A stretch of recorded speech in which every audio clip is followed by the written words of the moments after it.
pada kanal YouTube Direktorat Sekolah Dasar. Dan jangan lupa follow akun sosial media Direktorat Sekolah Dasar di Instagram, TikTok, Facebook, dan X. Baik, perkenalkan saya Citra Adi Pratiwi. Saya akan memandu sesi webinar secara virtual pada pagi hari ini. Webinar ini diselenggarakan oleh Direktorat Sekolah Dasar, Direktorat Jenderal Pendidikan Anak Usia Dini, Pendidikan Dasar dan Pendidikan Menengah, Kementerian Pendidikan Dasar dan Menengah. Pergi ke Medan beli durian. Beli durian buat Aziza. Selamat pagi hadirin sekalian, selamat datang di webinar sosialisasi e-ijazah. Baik Bapak Ibu dan sahabat sekolah dasar, pada kesempatan ini juga sudah bergabung para narasumber yang luar biasa dalam pembahasan e-ijazah. Untuk itu, kami ucapkan selamat datang dan selamat bergabung. Kepada yang terhormat, Direktur Sekolah Dasar Bapak Muhammad Salim, yang terhormat Ibu Lani Anggriani, Ketua Tim Pembelajaran dan Penilaian Direktorat Sekolah Dasar, yang kami hormati Kepala BPMP Provinsi di seluruh Indonesia, yang kami hormati Kepala Dinas Pendidikan dan Bapak Ibu Guru di seluruh Indonesia, yang kami hormati Bapak Ibu sahabat sekolah dasar yang sudah bergabung di kanal YouTube Direktorat Sekolah Dasar. Selamat pagi Bapak Ibu, semoga sehat, semoga selalu dalam keadaan sehat walafiat.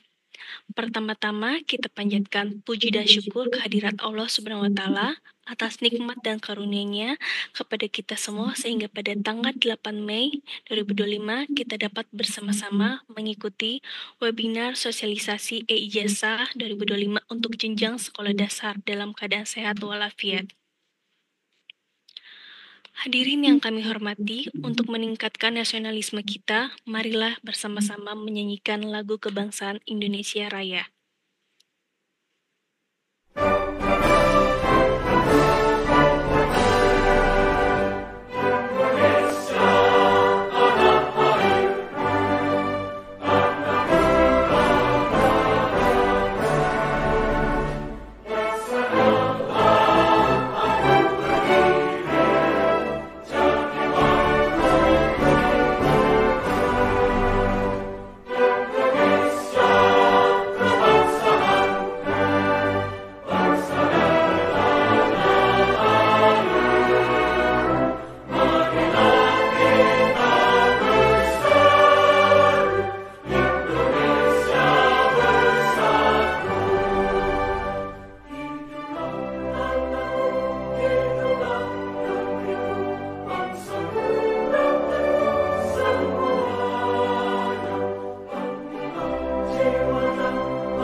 Bapak dan Ibu yang kami hormati dan sahabat sekolah dasar, selanjutnya laporan Ketua Penyelenggara yang akan disampaikan oleh Ketua Tim Kerja Pembelajaran dan Penilaian Direktorat Sekolah Dasar.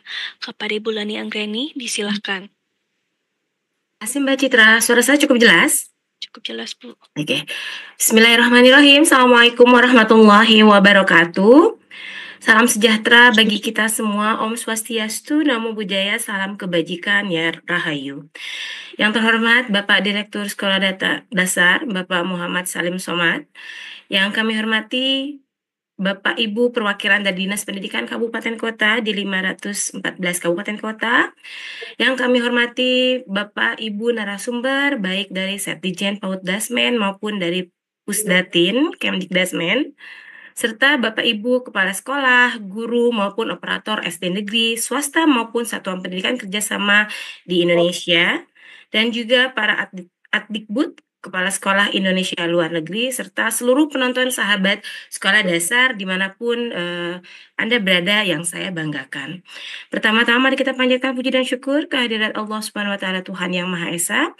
Alhamdulillah pada kesempatan hari Kamis di pagi hari ini tanggal 8 Mei 2025 kita dapat berkumpul secara daring gitu ya dalam rangka mungkin ini adalah acara yang paling ditunggu-tunggu oleh seluruh kepala sekolah dasar di seluruh Indonesia, webinar sosialisasi e-ijazah jenjang sekolah dasar.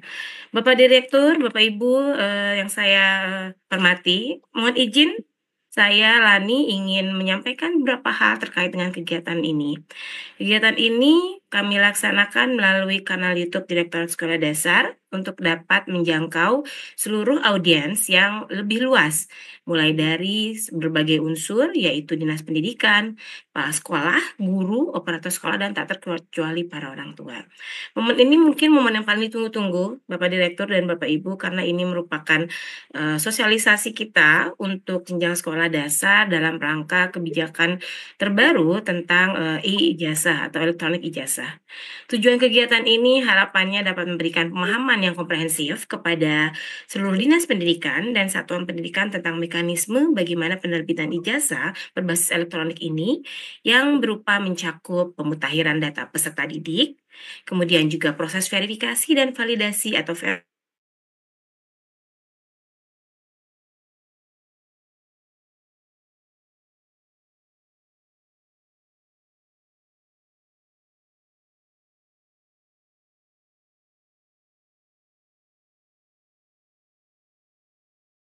atau DNT hingga penerbitan ijazah dengan nomor ijazah.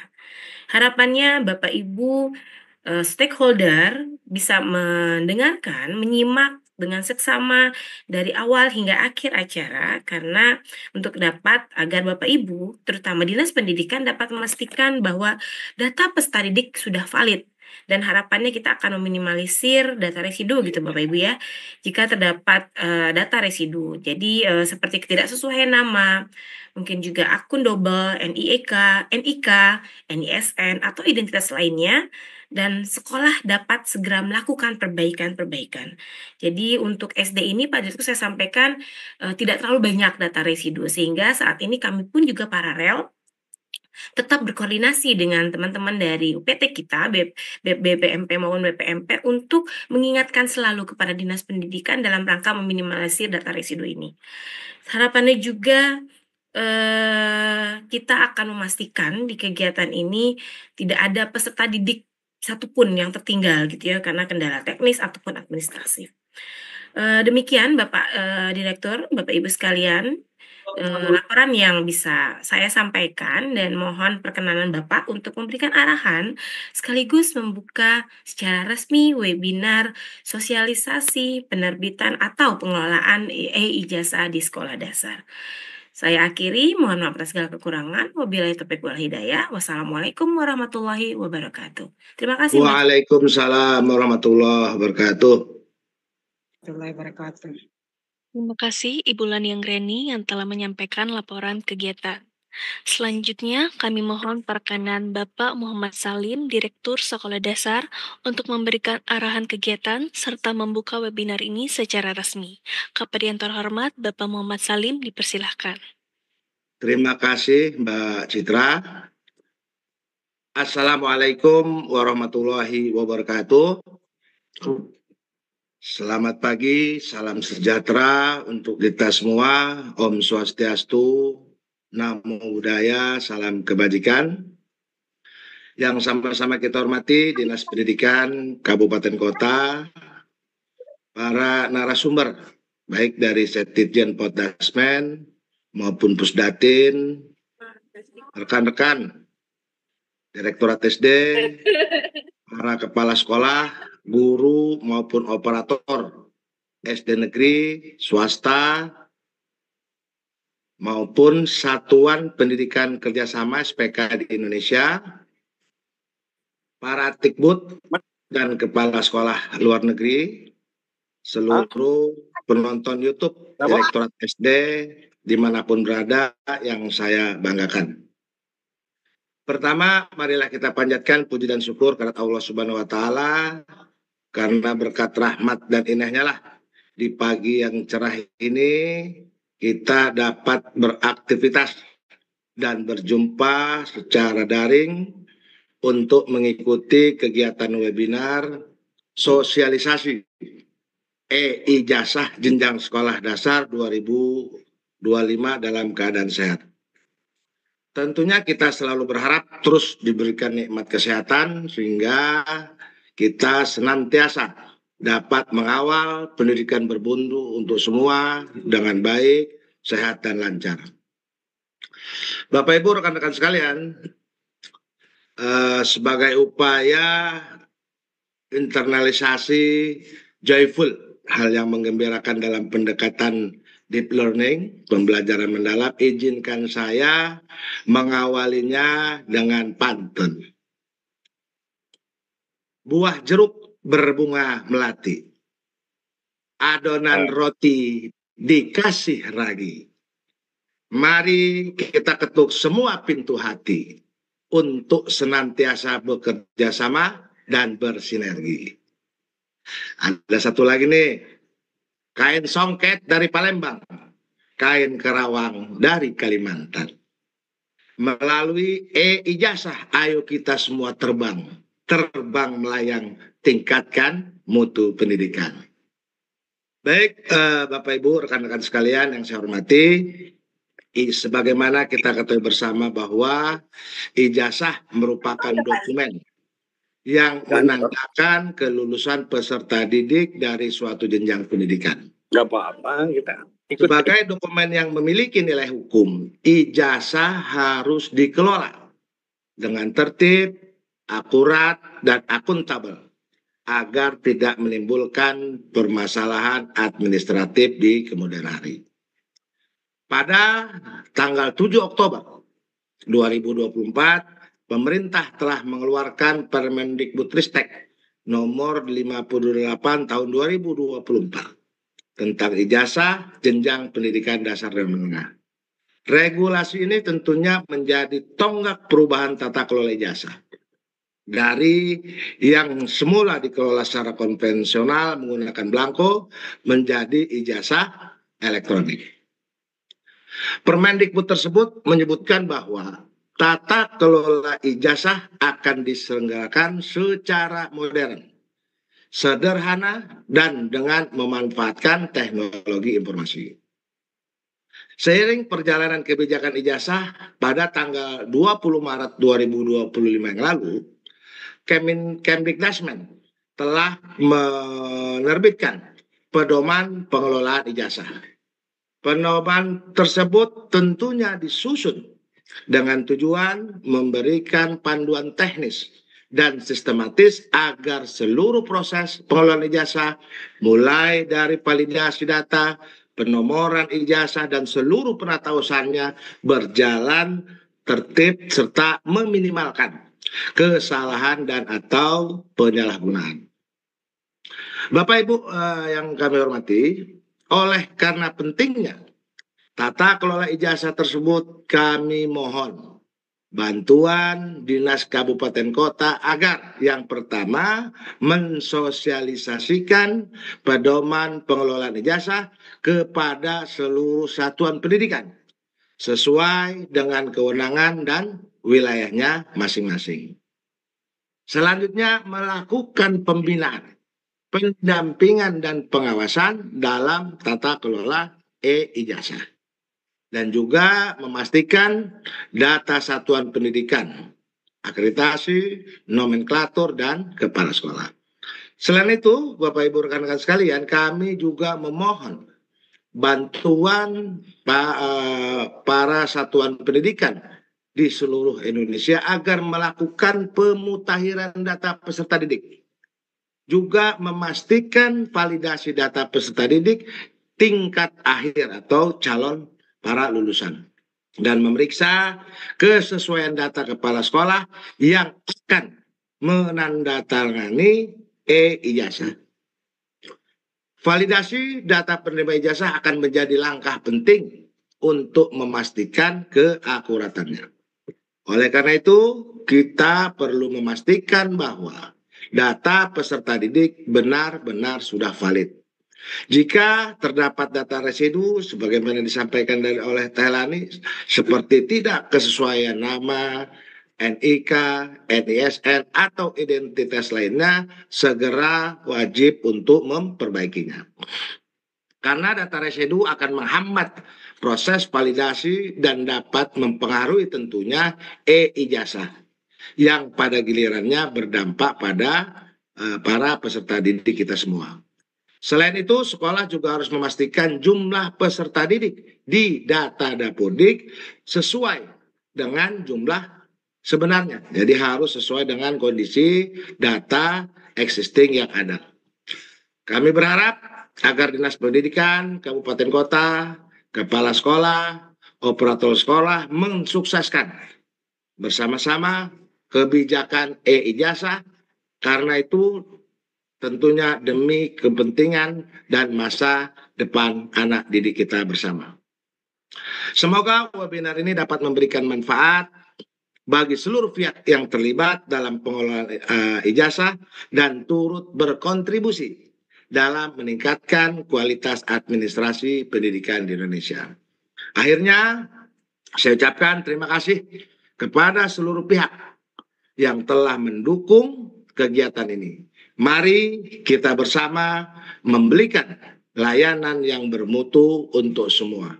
Insya Allah setiap langkah yang kita lakukan senantiasa diridhoi oleh Allah Subhanahu wa Ta'ala, Tuhan semesta alam, dan menjadi ladang ibadah untuk semua.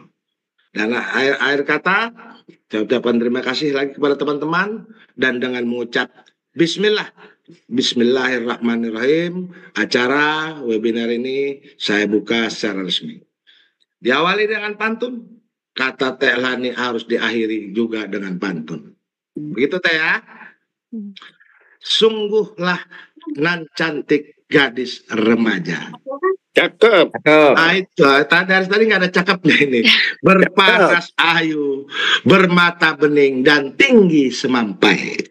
Cakep.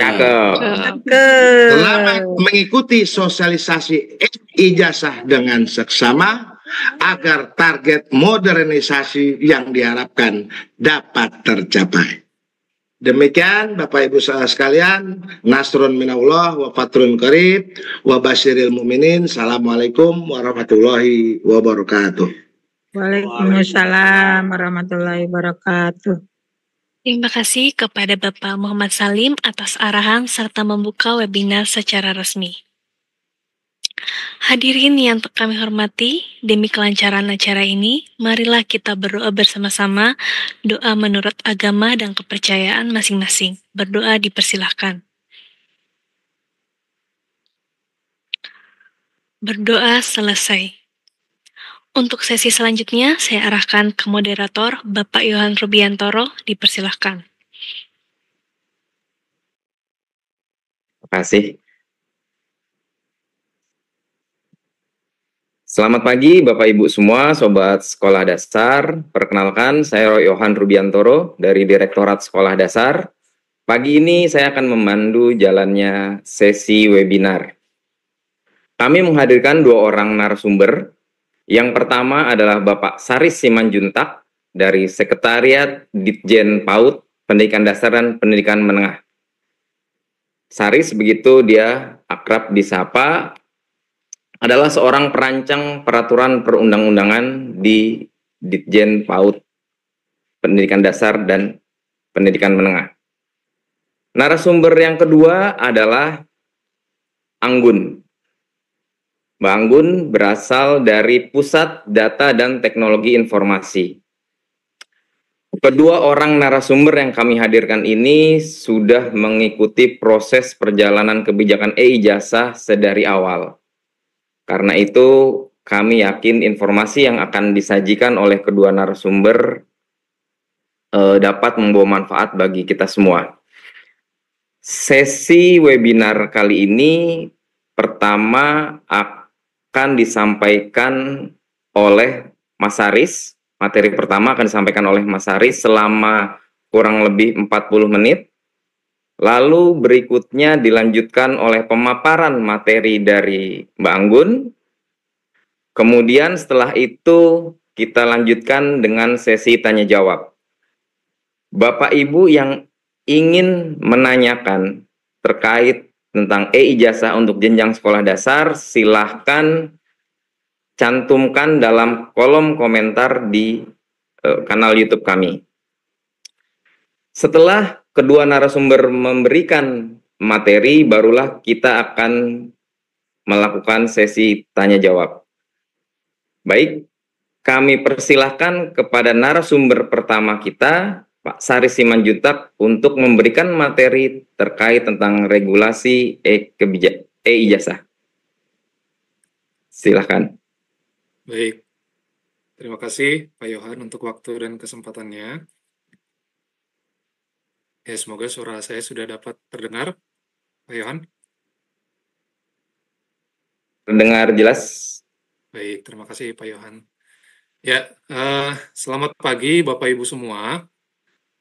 Semoga Bapak Ibu dan ya kita semua dalam keadaan sehat ya Bapak Ibu ya, untuk dapat mengikuti kegiatan webinar kita kali ini dengan baik. Sekali lagi, perkenalkan, saya Sari Simanjuntak dari tim regulasi Sekretariat Direktorat Jenderal Pautdasmen. Dan tadi sampaikan Pak Yohan waktu 40 menit, mungkin ini saya minta waktu tidak panjang-panjang Bapak Ibu. Nanti kita akan bisa lebih fokus lagi kepada datanya, kepada sistemnya. Jadi kita akan bersama-sama mempelajari terlebih dahulu kebijakan ijazah yang diatur di dalam Peraturan Menteri Pendidikan, Kebudayaan, Riset, dan Teknologi Nomor 58 Tahun 2024 tentang ijazah jenjang pendidikan dasar dan pendidikan menengah yang telah diundangkan pada bulan Oktober tahun 2004 yang lalu, seperti yang tadi disampaikan oleh Pak Direktur. Nah, meskipun peraturan ini sudah diundangkan tahun lalu ya Bapak Ibu ya, tidak baru-baru banget gitu, tidak tahun ini diundangkannya, tidak seperti peraturan menteri kita yang tentang SPMB yang masih sangat segar di tahun ini. Namun sehubungan dengan penerbitan ijazahnya, kita baru akan mengimplementasikannya untuk pertama kali di tahun ajaran ini Bapak Ibu. Nah, Bapak Ibu, Kementerian Pendidikan Dasar dan Menengah ini telah menerbitkan Surat Edaran Sekretaris Jenderal Nomor 5 Tahun 2025 tentang pengelolaan ijazah jenjang pendidikan dasar dan pendidikan menengah, yaitu tanggal 25 April tahun 2025. Nah, yang salah satunya menyatakan bahwa pedoman pengelolaan ijazah yang tadi disampaikan oleh Pak Direktur yang sudah diterbitkan dalam surat edaran tersebut digunakan sebagai acuan dalam penerbitan ijazah untuk tahun ajaran 2024-2025. Ya, Bapak Ibu, saya pribadi berharap kita semua yang di sini sudah pernah membaca setidaknya Bapak Ibu ya, Peraturan Menteri Nomor 58 Tahun 2024 tersebut. Nah, tapi untuk Bapak Ibu yang belum memiliki akses terhadap dokumen pedoman pengelolaan ijazahnya, maupun surat edaran Sesjen tersebut, nah Bapak Ibu dapat memperolehnya melalui link ataupun QR Code yang ada di layar Bapak Ibu sekalian. Nah, ini boleh di-scan sekarang juga, ataupun boleh juga layarnya difoto atau di-screenshot terlebih dahulu nanti untuk bisa diakses setelah webinar kita ini selesai. Nah, jadi Bapak Ibu, Peraturan Menteri, Pedoman, serta Surat Edaran ini adalah yang menjadi dasar pelaksanaan pengelolaan ijazah, termasuk penerbitan ijazah yang akan kita lakukan di tahun ajaran ini. Ya, Bapak Ibu, penerbitan ijazah berbasis TIK serta adanya sistem verifikasi ijazah ini diharapkan akan meningkatkan efisiensi administrasi baik di tingkat kementerian, di Dinas Pendidikan, juga di Satuan Pendidikan. Juga memperkuat keamanan dokumen dengan meningkatkan kualitas data pada dapur kita. Serta memitigasi resiko dokumen ijazah itu rusak atau hilang, Bapak Ibu. Nah, akibatnya bisa salah satunya dikarenakan bencana. Nah, Kementerian juga berharap kebijakan ijazah yang baru ini dapat memberikan manfaat sebesar-besarnya bagi satuan pendidikan, bagi dinas pendidikan, bagi berbagai pemangku kepentingan, dan yang terutama tentunya Bapak Ibu bagi peserta didik kita, yaitu melalui terbangunnya ekosistem ijazah yang akurat dan mudah diakses oleh semua pihak yang berkepentingan ya Bapak Ibu. Ya, Bapak Ibu, secara prinsip saya sedikit mengulang tadi yang disampaikan oleh Pak Direktur. Yang kita lakukan dalam kebijakan baru ini adalah melakukan perubahan dari belangko ijazah fisik yang selama ini kita lakukan menjadi formatnya ijazah digital, Bapak Ibu. Yang mana selama ini kementerian itu mencetak dan mendistribusikan kurang lebih 9-10 juta nih belangko ijazah setiap tahun ke seluruh satuan pendidikan kita yang di dalam maupun luar negeri, Bapak Ibu. Nah, mulai tahun ini, pengiriman ini akan dilakukan melalui aplikasi yang disediakan oleh kementerian. Nah, nantinya setiap satuan pendidikan akan dapat mendownload format ijazahnya masing-masing untuk kemudian dicetak di satuan pendidikan. Ya, Bapak Ibu, selanjutnya, kebijakan ijazah yang baru ini di dalam Permen 58 ini berlaku untuk siapa saja. Nah, Peraturan Menteri Nomor 58 ini mengatur tentang ijazah bagi SD, SDLB, SMP, SMPLB, SMA, SMALB, SMK, serta program paket A, B, dan C kita. Nah, termasuk juga Bapak Ibu untuk satuan pendidikan SPK, SILN, serta program paket kita yang ada di luar negeri. Seperti itu. Nah, lalu ijazahnya diberikan kepada siapa? Nah, ijazah ini diberikan kepada peserta didik yang telah menyelesaikan proses pembelajaran sesuai dengan ketentuan peraturan perundang-undangan yang berlaku tentunya, dan memenuhi syarat kelulusan yang ditetapkan oleh satuan pendidikan. Jadi artinya Bapak Ibu, setiap peserta didik yang terdaftar di seluruh satuan pendidikan Indonesia, baik yang ada di dalam negeri maupun yang di luar negeri, lalu terdata di Dapodik dan ditetapkan lulus oleh satuan pendidikan, akan mendapatkan ijazah di dalam mekanisme ini. Nah, ini Bapak Ibu, dalam kebijakan baru ini, kita akan mengenal dua dokumen terkait kelulusan peserta didik. Yang pertama adalah ijazah, yaitu dokumen yang menyatakan kelulusan peserta didik dari satuan pendidikan. Dan yang kedua adalah transkrip nilai, yang merupakan dokumen yang memuat informasi mata pelajaran dan nilai yang diperoleh oleh peserta didik. Nah, saya akan coba sampaikan beberapa hal Bapak Ibu terkait perbedaan ketentuan mengenai ijazah dan transkrip nilai ini. Yang pertama, ijazah, Bapak Ibu, merupakan dokumen pengakuan atas kelulusan peserta didik yang diterbitkan oleh satuan pendidikan terakreditasi. Nah, kemudian, muatan ijazah ini diatur di dalam pasal 3, ayat 3, Permen nomor 58. Nah, saya harap Bapak Ibu boleh baca dan teliti kembali muatan ijazah itu apa saja, sehingga nih, misalnya kalau Bapak Ibu ditanya apakah masih ada nama orang tua pada ijazah, atau juga misalnya kalau ditanya apakah masih perlu cap 3 jari di dalam ijazah kita, nah, Bapak Ibu bisa melihat jawabannya di sana, dan bahkan Bapak Ibu bisa menjelaskan kepada orang-orang yang bertanya kepada Bapak Ibu, gitu ya Bapak Ibu, terkait muatan ijazah. Dan terakhir, satuan pendidikan nanti akan mengunduh format ijazah melalui sistem atau aplikasi yang disediakan oleh kementerian. Nah, Bapak Ibu, format ijazah ini yang Bapak Ibu lihat di sebelah kiri layar Bapak Ibu, ini adalah format baku dari kementerian Bapak Ibu, sama seperti belangko ijazah fisik yang selama ini kita pergunakan. Format ini adalah format baku sehingga tidak dapat dilakukan penambahan muatan ataupun elemen-elemen lainnya pada format ijazah tersebut. Ya, selanjutnya Bapak Ibu, kalau tadi ijazah itu formatnya di-download melalui aplikasi kementerian, nah transkrip nilai ini akan dibuat dan diterbitkan oleh satuan pendidikan asal, di mana peserta didik terdaftar dan melalui proses pembelajarannya. Nah, kemudian juga muatan yang diatur di dalam Permen 58 ini adalah ketentuannya muatan paling sedikit, Bapak Ibu, sehingga dimungkinkan satuan pendidikan untuk menambahkan informasi lainnya yang dipandang perlu untuk dimuat di dalam transkrip nilai.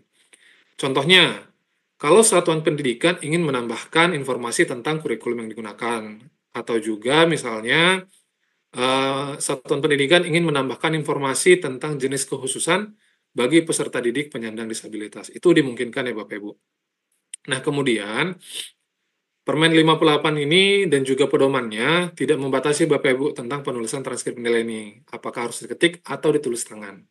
Artinya hal ini diserahkan kepada masing-masing satuan pendidikan.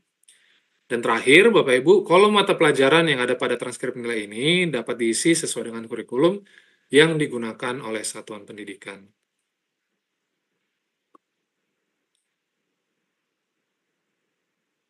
Ya, Bapak Ibu, ketentuan berikutnya di dalam peraturan menteri ini, seperti tadi yang saya sebutkan, ijazah ini akan diterbitkan oleh satuan pendidikan yang terakreditasi. Nah, yang pertama dulu Bapak Ibu, Kalau masa berlakunya habis, tentunya satuan pendidikan melakukan perpanjangan akreditasi melalui mekanisme yang ditetapkan oleh BAN PDM dalam hal ini, Bapak Ibu. Nah, lalu bagaimana dengan satuan pendidikan yang belum terakreditasi? Nah, sebelumnya Bapak Ibu, sepertinya kita perlu memisahkan antara yang belum terakreditasi dengan satuan pendidikan yang statusnya tidak terakreditasi nih Bapak Ibu. Nah, kalau satuan pendidikan yang belum diakreditasi, artinya belum pernah dilakukan penilaian oleh BAN PDM, informasi yang kami dapatkan yaitu bahwa BAN PDM telah menerbitkan keputusan untuk memberikan status akreditasi sementara sehingga satuan pendidikan yang belum diakreditasi ini dapat menerbitkan ijazahnya dengan status akreditasi sementara tersebut. Tentunya masa berlakunya tidak sama dengan status akreditasi definitif ya Bapak Ibu ya. Dia tidak panjang dan terbatas sesuai dengan yang ada di dalam keputusan BAN tersebut. Nah, sedangkan kalau satuan pendidikannya tidak terakreditasi statusnya, nah ini maka satuan pendidikan tersebut akan diindukkan ke satuan pendidikan yang terakreditasi untuk penerbitan ijazahnya. Nah, khusus untuk pendidikan kesetaraan, Bapak Ibu, untuk program A, B, dan C, yang berlaku akreditasinya itu adalah untuk layanannya. Jadi nanti bukan pada satuan pendidikannya. Sehingga nanti untuk pengundukannya akan menyesuaikan ya Bapak Ibu ya. Nah, lalu kemudian data peserta didiknya tidak dipindahkan Bapak Ibu. Jadi tetap melekat pada satuan pendidikan asalnya. Nah, sehingga nanti untuk penerbitan ijazahnya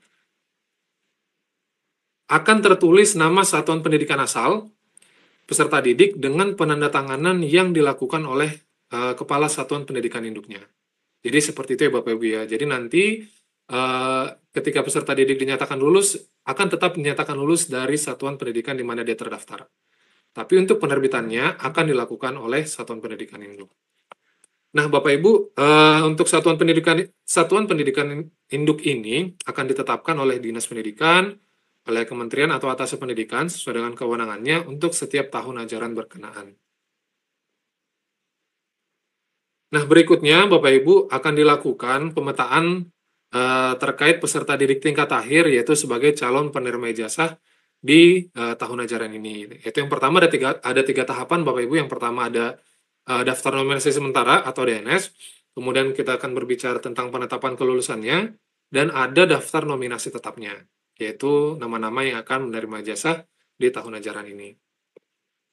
Nah, yang pertama Bapak Ibu pada tahap DNS, ini satuan pendidikan memiliki kewajiban untuk melakukan verifikasi terhadap daftar tersebut, daftar DNS-nya, yaitu memastikan kebenaran data terkait identitas peserta didik, serta melakukan perbaikan data jika terdapat data yang belum sesuai. Nah, kemudian Bapak Ibu, tentang penetapan kelulusan peserta didik ini akan dituangkan di dalam SK Kepala Satuan Pendidikan. Dan untuk tahun ini Bapak Ibu, SD, SMP, paket A, paket B, itu pendidikan dasar itu tanggal kelulusannya ditetapkan tanggal 2 Juni tahun 2025 ya Bapak Ibu. Dan untuk yang pendidikan menengah, SMA, SMK, dan juga paket C, itu kelulusannya ditetapkan tanggal 5 Mei yang lalu. Nah, sebelum ijazah diterbitkan ini, Bapak Ibu, kelulusan peserta didiknya dituangkan dalam surat keterangan lulus. Nah, ini yang diterbitkan pada tanggal yang sama dengan tanggal penetapan kelulusan. Dikarenakan nanti dari tanggal penetapan kelulusan ini sampai dengan penerbitan ijazahnya akan ada periode waktu ya Bapak Ibu untuk proses mekanisme yang akan perlu dilakukan di dalam mekanisme ijazah kita.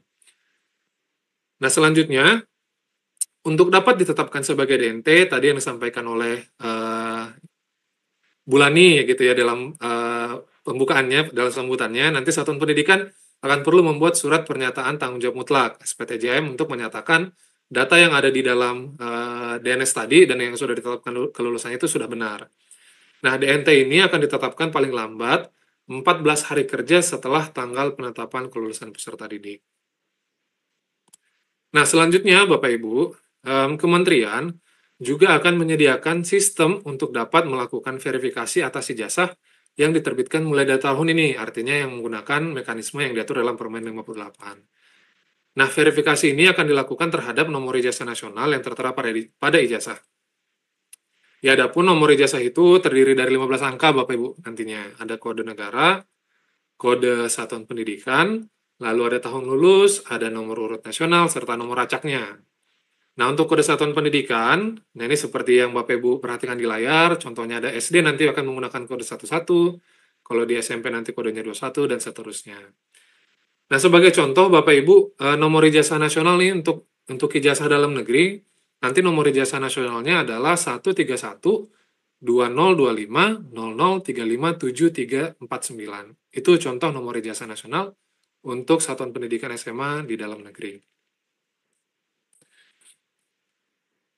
Ya, selanjutnya Bapak Ibu tentang ijazah, penandatanganan ijazah dan transkrip nilai. Ini ijazah dan transkrip nilainya akan disahkan dengan tanda tangan Kepala Satuan Pendidikan. Nah, ini penandatangannya bisa dilakukan dengan tanda tangan basah atau dengan tanda tangan elektronik tersertifikasi. Nah, ini tadi yang disebutkan oleh Pak Direktur sebagai ijazah elektronik nantinya jadinya ya Bapak Ibu.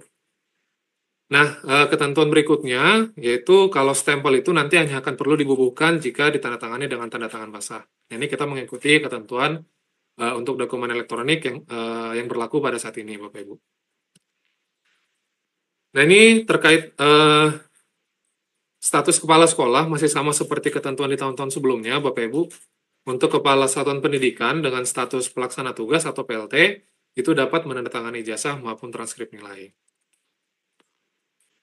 Nah, Bapak Ibu, dari keseluruhan penjelasan tadi, mungkin ini berikut adalah gambaran umum alur penerbitan ijazah yang akan kita lakukan pada tahun ini. Yaitu mulai dari update data peserta didik dan satuan pendidikan melalui ekosistem data yang ada di kementerian, dan data dalam ekosistem pada tahap ini merupakan DNS-nya ya Bapak Ibu ya, yang sudah berjalan sampai dengan saat ini.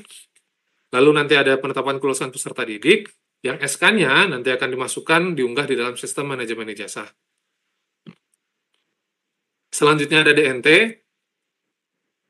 Nah, lalu penerbitan nomor ijazah nasional oleh Pusdatin, Bapak Ibu. Nah, setelah semua informasinya lengkap, nanti sistem akan menerbitkan format ijazah untuk setiap peserta didik. Nah, baru kemudian satuan pendidikan mendownload format ijazahnya untuk kemudian di-print atau dicetak jika pakai tanda tangan basah. Nah, selanjutnya satuan pendidikan akan membubuhkan foto pemilik ijazah pada format. Nah, ini ketentuan yang kita atur. Untuk foto ini di dalam peraturan menterinya, yaitu ukurannya 3 x 4 cm, Bapak Ibu, dan dia dapat berwarna ataupun hitam putih. Nah, kemudian format ijazahnya ditandatangani dan distempel, tadi kembali lagi jika tanda tangannya tanda tangan basah. Nah, lalu ini yang perlu kami ingatkan juga untuk Bapak Ibu di satuan pendidikan untuk melakukan penatausahaan ijazah yang paling sedikit menyimpan hasil pindah atau scan-nya, ataupun menyimpan dokumen elektronik ijazah yang ditandatangani dengan TTE tersertifikasi. Baru kemudian Bapak Ibu ijazah diserahkan kepada peserta didik pemilik ijazah. Nah, Bapak Ibu selanjutnya ini adalah kebijakan baru yang ada di dalam permen kita, yaitu tentang pembaruan ijazah dan transkrip nilai. Nah, hal ini, pembaruan ini akan dilakukan berdasarkan permohonan pemilik ijazah atau transkrip nilai ini. Nah, Bapak Ibu, pembaruan ijazah atau transkrip nilai ini dilakukan dalam hal pertama, terdapat kesalahan penulisan muatan ijazah atau transkrip nilai, kedua, jika ijazah atau transkrip nilainya hilang atau rusak, dan yang ketiga, yaitu untuk pencetakan ulang ijazah atau transkrip nilai dengan tanda tangan elektronik. Nah, Bapak Ibu, ini beberapa ketentuannya. Untuk penerbitan ijazah perbaikan atau penerbitan ulang ijazah, ini akan dilakukan melalui sistem manajemen ijazah yang disediakan kementerian. Jadi untuk penerbitan awalnya melalui sistem, nah penerbitan perbaikan dan penerbitan ulang ini juga sama melalui sistem. Nah, kalau nanti perbaikan, Bapak Ibu, nanti akan diterbitkan nomor ijazah nasional barunya. Sedangkan kalau dia hanya penerbitan ulang, artinya tidak ada perbaikan data, tetap menggunakan nomor ijazah nasional yang sama. Nah, nanti untuk penandatanganannya, penerbitan perbaikan ataupun penerbitan ulang ini akan disahkan oleh tanda tangan kepala sekolah yang menjabat pada saat penerbitan ulang ataupun perbaikan ini dilakukan. Ya, ini adalah gambar format ijazah perbaikan yang dicetak ulang atau diterbitkan ulang ya Bapak Ibu, dengan format ijazah yang sama yang ada di sebelah kiri, namun dengan tambahan keterangan pada bagian bawahnya, perbaikan untuk perbaikan dan dicetak ulang untuk yang dicetak ulang. Nah, sama halnya dengan transkrip nilai juga Bapak Ibu, perlakuannya sama jika itu dia ada perbaikan untuk transkrip nilainya ataupun dicetak ulang transkrip nilainya. Nah, ini penjelasannya Bapak Ibu untuk spesifikasi kertas yang dapat digunakan oleh satuan pendidikan ketika akan mencetak ijazah dan transkrip nilai. Nah, yang pertama untuk ijazah, nanti ukurannya A4 ya Bapak Ibu ya, ukuran kertasnya. Sedangkan untuk ketebalannya yang kita atur itu minimal 80 gram. Artinya boleh lebih dari 80 gram Bapak Ibu, tapi tidak boleh kurang. Nah, warna kertasnya putih Bapak Ibu. Lalu untuk jenis kertasnya ini kita tidak batasi, misalnya atau hanya kertas HVS atau jenis kertas lainnya. Tapi ini kita kembalikan kepada satuan pendidikan sesuai dengan kemampuan dan kebutuhan setiap satuan pendidikan. Lalu untuk transkrip nilai secara umum sama, tapi untuk transkrip nilai ini ukuran kertasnya dapat Bapak Ibu pilih, boleh A4, boleh F4. Ketebalan kertasnya sama, minimal 80 gram, warna kertasnya juga warna putih. Seperti itu Bapak Ibu. Nah, lalu untuk pembiayaannya bagaimana? Nah, yang pertama Bapak Ibu yang kami mau ingatkan, dilarang untuk memungut biaya dari peserta didik untuk penerbitan dan pencetakan ijazah ini. Karena biaya ini akan menjadi tanggung jawab satuan pendidikan sepenuhnya Bapak Ibu. Artinya dapat dialokasikan dari biaya operasional yang ada di satuan pendidikan. Nah, bagi Bapak Ibu, sekolah Bapak Ibu satuan pendidikan yang menerima dana BOSP, nah, ini dana BOSP yang diterima dapat digunakan untuk penerbitan ijazah di satuan pendidikan Bapak Ibu. Nah, Bapak Ibu selanjutnya, ini kita akan berbicara tentang ijazah-ijazah yang terbit sebelum tahun ajaran 2024-2025 ini. Kalau yang terbit tahun ini, kita tadi ada kebijakan baru ya Bapak Ibu tentang pembaruan istilah yang kita gunakan. Nah, ada 3 hal yang diatur dalam permen ini, yaitu tentang mengenai surat keterangan kesalahan penulisan ijazah, surat keterangan pengganti ijazah, dan pengesahan fotokopi ijazahnya. Nah, Bapak Ibu, ini sama dengan kebijakan sebelumnya untuk ijazah yang terbit sebelum tahun ini, jika ada kesalahan, diterbitkan SK surat keterangan kesalahan penulisan ijazahnya, yang mana surat keterangan ini akan menjadi lampiran atas ijazah. Sedangkan kalau rusak atau hilang, juga masih sama, akan diterbitkan surat keterangan penggantinya, yang mana SKPI ini bernilai sama dengan ijazah. Karena kalau nanti SKPI-nya diterbitkan karena ijazahnya rusak, ijazah yang rusak tersebut wajib untuk dimusnahkan. Sehingga yang dapat digunakan oleh pemilik ijazah adalah si surat keterangan pengganti ijazah ini. Nah, fotokopinya juga sama, itu dapat dilakukan, disahkan oleh satuan pendidikan yang menerbitkan ijazah tersebut. Nah, Bapak Ibu, untuk persyaratan, tata cara, dan format-format terkait surat keterangan dan pengesahan fotokopi ini kita tuangkan di dalam pedoman pengelolaan ijazah ini. Jadi nanti dapat Bapak Ibu baca dan teliti kembali terkait persyaratan dan tata caranya seperti apa. Lalu Bapak Ibu, kebijakan baru lainnya dalam Peraturan Menteri Nomor 58 ini adalah tentang penyetaraan ijazah Bapak Ibu. Jadi untuk ijazah-ijazah yang diperoleh dari luar negeri itu sekarang diakui dalam hal untuk melanjutkan pendidikan di Indonesia. Nah, nanti pengakuan ini akan dilakukan oleh satuan pendidikan yang dituju sesuai dengan panduan yang disediakan oleh kementerian. Nah, informasi yang kami terima, Bapak Ibu, panduan ini masih dalam proses penyusunan, sehingga nanti penyetaraan ini masih diberikan layanannya oleh kementerian bagi yang membutuhkan. Nah, jadi Bapak Ibu, dengan diundangkannya Permen 58 tahun lalu pada bulan Oktober, ini kebijakan-kebijakan yang tertuang dalam peraturan menteri sebelumnya, yaitu nomor 29 tahun 2014, juga nomor 14 tahun 2017 ini kemudian dicabut dan dinyatakan tidak berlaku. Jadi tidak dapat kita gunakan lagi setelah peraturan menteri nomor 58-nya sudah diundangkan. Nah, ini bagian terakhir, Bapak Ibu, kita akan coba sama-sama melihat bagaimana lini masa penerbitan ijazah untuk SD, SMP, paket A dan paket B untuk tahun ajaran ini ya Bapak Ibu ya, sesuai dengan permen dan juga pedoman pengelolaan ijazah kita. Nah, pertama ada DNS Bapak Ibu. Nah, proses DNS ini sudah berjalan dari awal tahun ya Bapak Ibu, sejak permennya sudah diundangkan dan mulai diimplementasikan. Lalu tadi ada penetapan kelulusan, kemudian nanti ada DNT, lalu setelah itu baru diunduh format ijazahnya sampai kemudian ijazahnya diserahkan ke peserta didik. Nah, Bapak Ibu, sebelum penetapan kelulusan peserta didik, Satuan Pendidikan akan melakukan verifikasi dan validasi data melalui laman Verval PD dan Verval SP, Bapak Ibu. Nah, sedangkan untuk tanggal penetapan kelulusannya untuk pendidikan dasar, tadi yang saya sebutkan, jatuh pada tanggal 2 Juni tahun ini, bulan depan. Nah, Bapak Ibu, dari tanggal penetapan kelulusan ini, ada waktu maksimal atau paling lambat 14 hari kerja untuk kemudian Satuan Pendidikan dan Peserta Didik ditetapkan sebagai DNT. Nah, untuk tahun ini berarti paling lambatnya itu jatuh pada tanggal 24 Juni, Bapak Ibu, paling lambatnya. Nah, karena ketentuannya paling lambat 14 hari, maka waktunya bisa saja kurang ya Bapak Ibu dari 14 hari kerja ini. Nah, hal ini akan bergantung pada yang pertama, Bapak Ibu, bisa kurang dari 14 hari tergantung kepada kapan Satuan Pendidikan mengunduh SK-nya pada sistem manajemen ijazah. Kemudian juga kapan Satuan Pendidikan mengupload SPTJM-nya, lalu kemudian kapan instansi terkait, baik itu dinas, kementerian, atau atase, memberikan persetujuan untuk SPTJM-nya. Nah, semuanya itu dilakukan maksimal dalam 14 hari kerja. Nah, kemudian dari tanggal 24 Juni ini kita lihat paling lambatnya dulu ya Bapak Ibu ya. Nah, akan ada waktu paling singkat 3 hari kerja. Artinya paling singkat, paling cepat ya Bapak Ibu ya, 3 hari kerja. Berarti dalam hal ini tanggal 30 Juni, untuk sistem akan menerbitkan nomor ijazah nasionalnya. Dan kemudian sistem juga akan mengenerate format ijazah bagi setiap peserta didik. Nah, kalau misalnya tanggal DNT-nya itu 10 Juni Bapak Ibu, berarti kurang dari 14 hari ya, artinya nanti H+3-nya yaitu tanggal 13 Juni, nah itu baru kemudian Satuan Pendidikan dapat mengunduh format ijazahnya. Dan begitu seterusnya Bapak Ibu. Nah, baru kemudian Satuan Pendidikan dapat mendownload format ijazahnya untuk kemudian ditandatangani.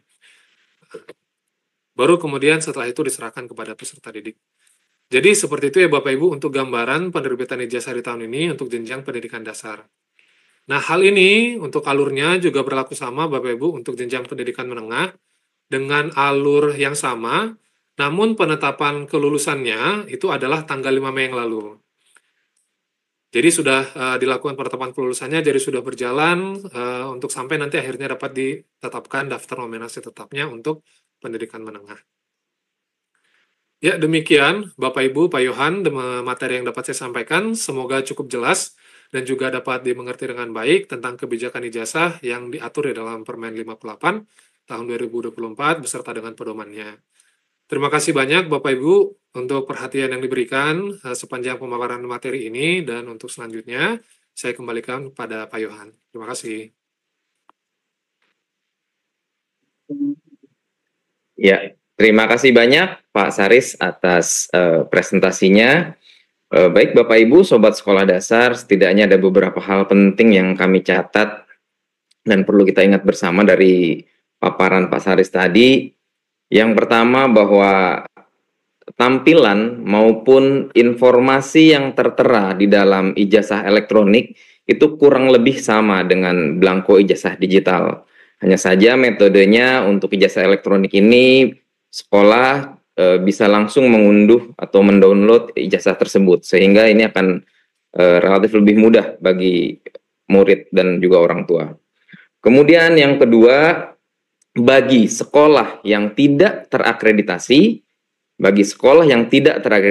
itu harus menginduk ke sekolah yang terakreditasi.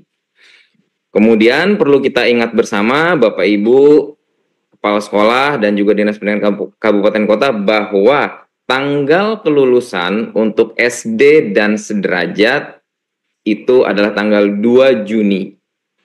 Kemudian yang hal penting yang perlu kita catat juga adalah larangan untuk memungut biaya penerbitan ijazah elektronik. Nah, untuk proses penerbitan ijazah elektronik itu biayanya dapat sekolah dapat menggunakan bantuan operasional satuan pendidikan yang sudah diberikan oleh pemerintah. Jadi sekolah dilarang untuk memungut biaya kepada orang tua. Tadi Pak Sari sudah menyampaikan sejumlah regulasi tentang kebijakan e-ijazah ini. Selanjutnya kita akan menyaksikan pemaparan dari Ibu Anggun Fadlin Litrianti dari Pusat Data dan Teknologi Informasi Kementerian Pendidikan Dasar dan Menengah tentang aplikasi ataupun platform ijazah elektronik atau e-ijazah. Kepada Ibu Anggun kami persilakan. Ya, terima kasih Mas Yohan. Suara saya terdengar jelas? Terdengar? Selamat pagi Bapak Ibu semuanya. Selamat pagi Bapak Ibu yang baik yang hadir secara daring maupun luring. Saya pada kesempatan kali ini akan menyampaikan terkait dengan pengelolaan data induk ijazah, di mana ini merupakan subsistem ya dari data induk pendidikan yang besar yang terbagi-bagi menjadi banyak terkait dengan pengelolaan data. Nah, tadi sudah disampaikan oleh Mas Haris terkait dengan kebijakan, kemudian aturan-aturan apa saja yang akan dilakukan pada saat pengelolaan ini. Nantinya saya juga akan menjelaskan khususnya terkait dengan datanya, apa saja data yang Bapak Ibu perlu pastikan untuk pengelolaan ijazah ini, kemudian tahapannya mungkin secara lebih detail terkait dengan teknis akan saya sampaikan juga. Langsung saja. Berikut beberapa topik bahasan yang akan saya sampaikan. Mungkin nanti akan ada yang beririsan dengan yang sudah disampaikan oleh Mas Haris. Akan saya skip saja di penjelasan-penjelasan tersebut. Yang pertama ini tadi mungkin sudah lebih jelas ya disampaikan sebelumnya terkait dengan Peraturan Menteri Nomor 58 tahun 2024, di mana memang di sini terkait dengan datanya sendiri itu kita fokus kepada data pengelolaan yang berprinsip dengan validitas, akurasi dan legalitas. Nah, oleh sebab itu kita membuat sebuah pengelolaan terkait dengan data induk ijazah ini, di mana kita berharap ya dengan adanya pengelolaan yang secara terpusat terintegrasi ini, data-data ijazah yang kita kelola itu menjadi lebih valid, kemudian akurasinya tinggi, dan ini juga secara legalitas bisa kita pertahankan gitu ya untuk kualitasnya. Nah, ini kalau kita lihat di pasal 3 fokusnya, ijazah diberikan kepada peserta didik yang telah menyelesaikan proses pembelajaran sesuai dengan ketentuan peraturan perundang-undangan. Kemudian yang kedua ada memenuhi syarat kelulusan yang telah ditetapkan oleh satuan pendidikan. Oleh sebab itu nantinya ketika dalam proses penentuan pengelolaan ijazah secara keseluruhan, akan ada satu step untuk penetapan kelulusan, di mana ini akan memenuhi untuk poin pasal 3 di ayat 1 ini. Nah, di mana pengelolaan ijazah ini benar merupakan turunan ya dari amanat Undang-Undang Dasar 45 di pasal 31. Kemudian kita juga mengetahui bersama bahwa data merupakan representatif dari setiap warga negara yang harus dipastikan pendidikannya. Jadi jika kita melihat data itu adalah individu. Satu raw data yang kita kelola artinya kita mengelola satu individu yang ada dalam ekosistem pendidikan di Indonesia. Di mana di sini kita harus memastikan bahwa jika kita melihat pengelolaan data itu bukan hanya sebuah baris, namun ini adalah angka numerik. Namun ini bukan hanya angka numerik, tapi kita juga harus melindungi bagaimana data tersebut itu ada makna kehidupan ya yang ada di dalamnya, di mana setiap warga negara itu kita harus lindungi. Oleh sebab itu mungkin di sini Bapak Ibu dari satuan pendidikan maupun dari dinas itu juga kita harus bekerja sama gitu untuk memeriksa apakah data yang kita kelola ini sudah valid datanya atau juga sudah tunggal. Karena apabila masih terdapat residu Bapak Ibu, maka data tersebut tidak akan bisa diproses mulai dari penetapan kelulusan hingga nanti pada saat menjadi daftar nominasi tetap di pengelolaan ijazah ini. Nah, ini adalah alur terkait dengan pengelolaan ijazah ya, maksudnya untuk pembuatan ijazahnya itu di mana seorang warga negara di mana ketika dia masuk ke dalam data kependudukan pusat itu adalah menjadi bukti bahwa yang bersangkutan itu sebagai warga negara. Nah, di sini ada beberapa data yang kita kelola yang terkait dengan itu, dimulai dari NIK, kemudian nama, tempat lahir, tanggal lahir, nama ibu kandung, dan juga jenis kelamin. Nah, data-data ini yang akan kita ambil atau kita integrasi ya dari Bapak Ibu rekan-rekan kita di Dukcapil Pusat, kemudian kita melakukan integrasi data sehingga data yang kita gunakan saat ini itu juga bukan data yang berdiri sendiri, tapi adalah data yang terintegrasi dari Dukcapil Pusat. Karena memang prinsip satu data ini untuk data kependudukan sendiri menjadi wewenang dan tanggung jawab dari Dukcapil Pusat, sehingga dari Kementerian Pendidikan dalam hal ini Pusdatin, ketika kita mengelola data individu, maka kita menggunakan data yang sudah disediakan oleh Dukcapil Pusat. Nah, di sini adalah strategi pembangunan tata kelola dari data induk ijazah. Kita membagi pengembangannya ya, di mana tahun ini kita fokus kepada pengelolaan datanya, bagaimana kita membangun mekanisme dari tata kelola datanya ini terlebih dahulu. Kalau Bapak Ibu perhatikan, mungkin di tahun ini kita masih ada proses penempelan foto, kemudian ada tanda tangan secara tanda tangan basah ya. Jadi masih ada opsi untuk tanda tangan basah atau mungkin menggunakan tanda tangan elektronik.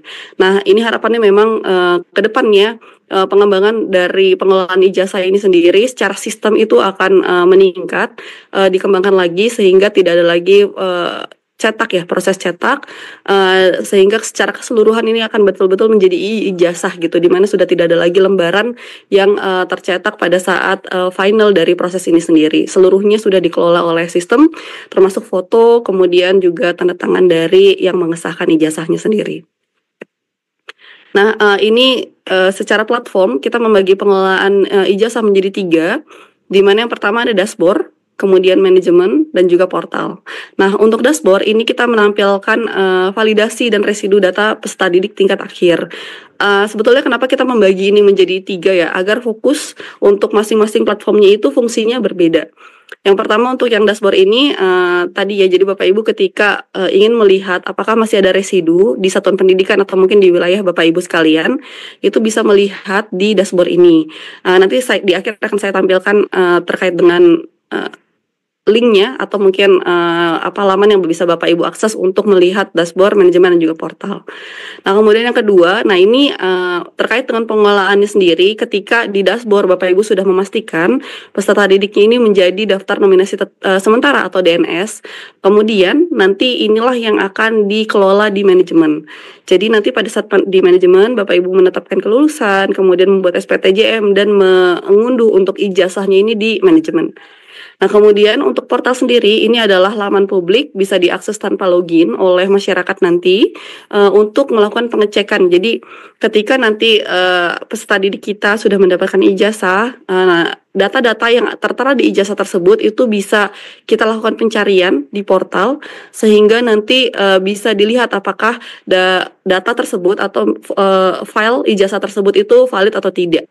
Karena jika misalnya ada perubahan ya terkait dengan PDF-nya, kemudian filenya itu ada perubahan, itu bisa diketahui datanya tidak akan match atau mungkin data tidak akan ditemukan. Nah, itulah sebetulnya yang kita harapkan dengan adanya pengelolaan ijazah ini mengurangi tindakan-tindakan yang mungkin terjadi kecurangan yang di lapangan terkait dengan ijazah.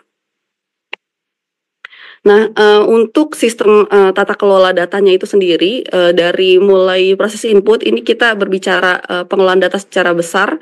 Bapak Ibu mungkin sudah tidak asing ya dengan Dapodik tentunya, di mana di sini Bapak Ibu mengelola dari mulai input data, sinkronisasi apabila ada perubahan.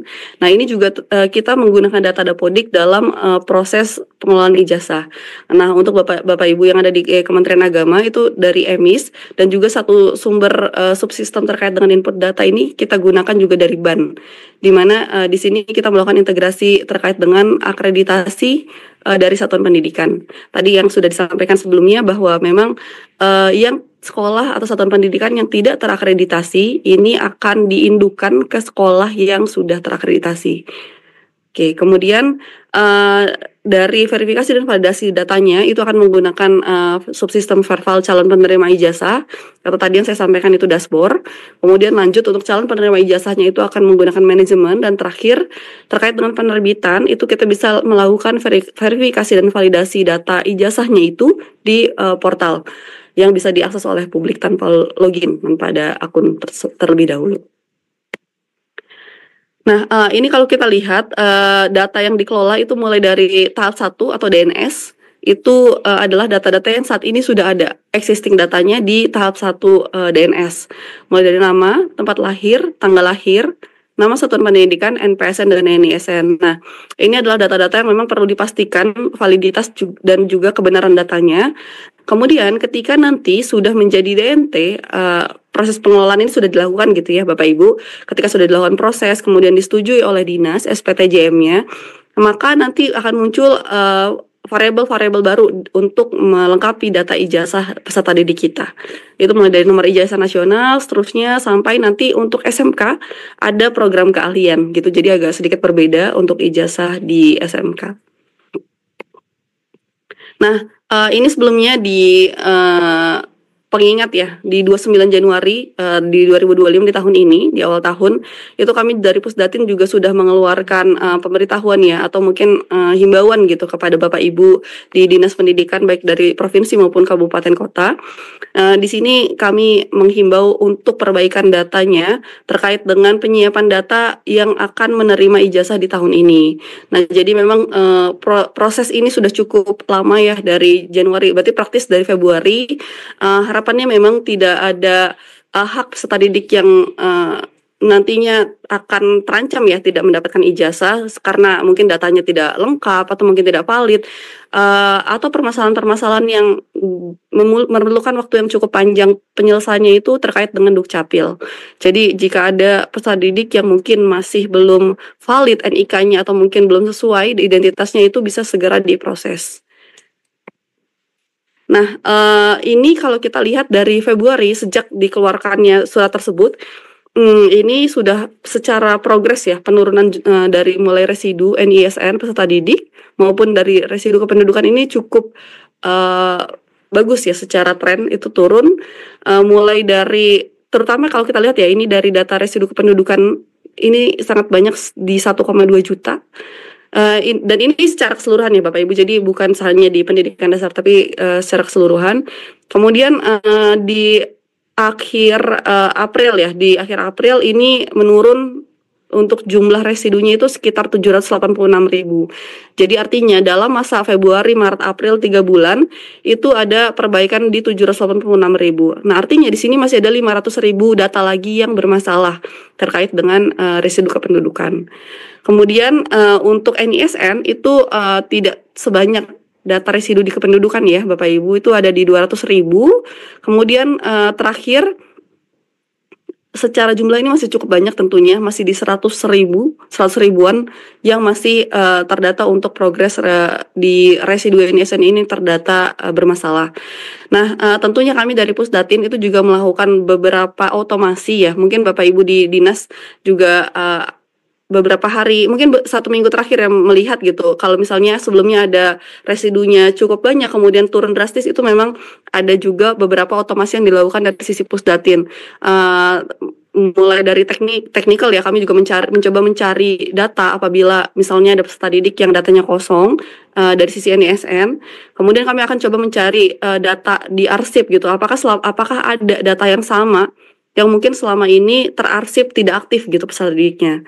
Nah, jika peserta didik tersebut pernah terdata namun tidak aktif di arsip, itu akan kami keluarkan NISN-nya, ditempelkan ke peserta didik dengan yang NIK-nya valid sama namun statusnya aktif.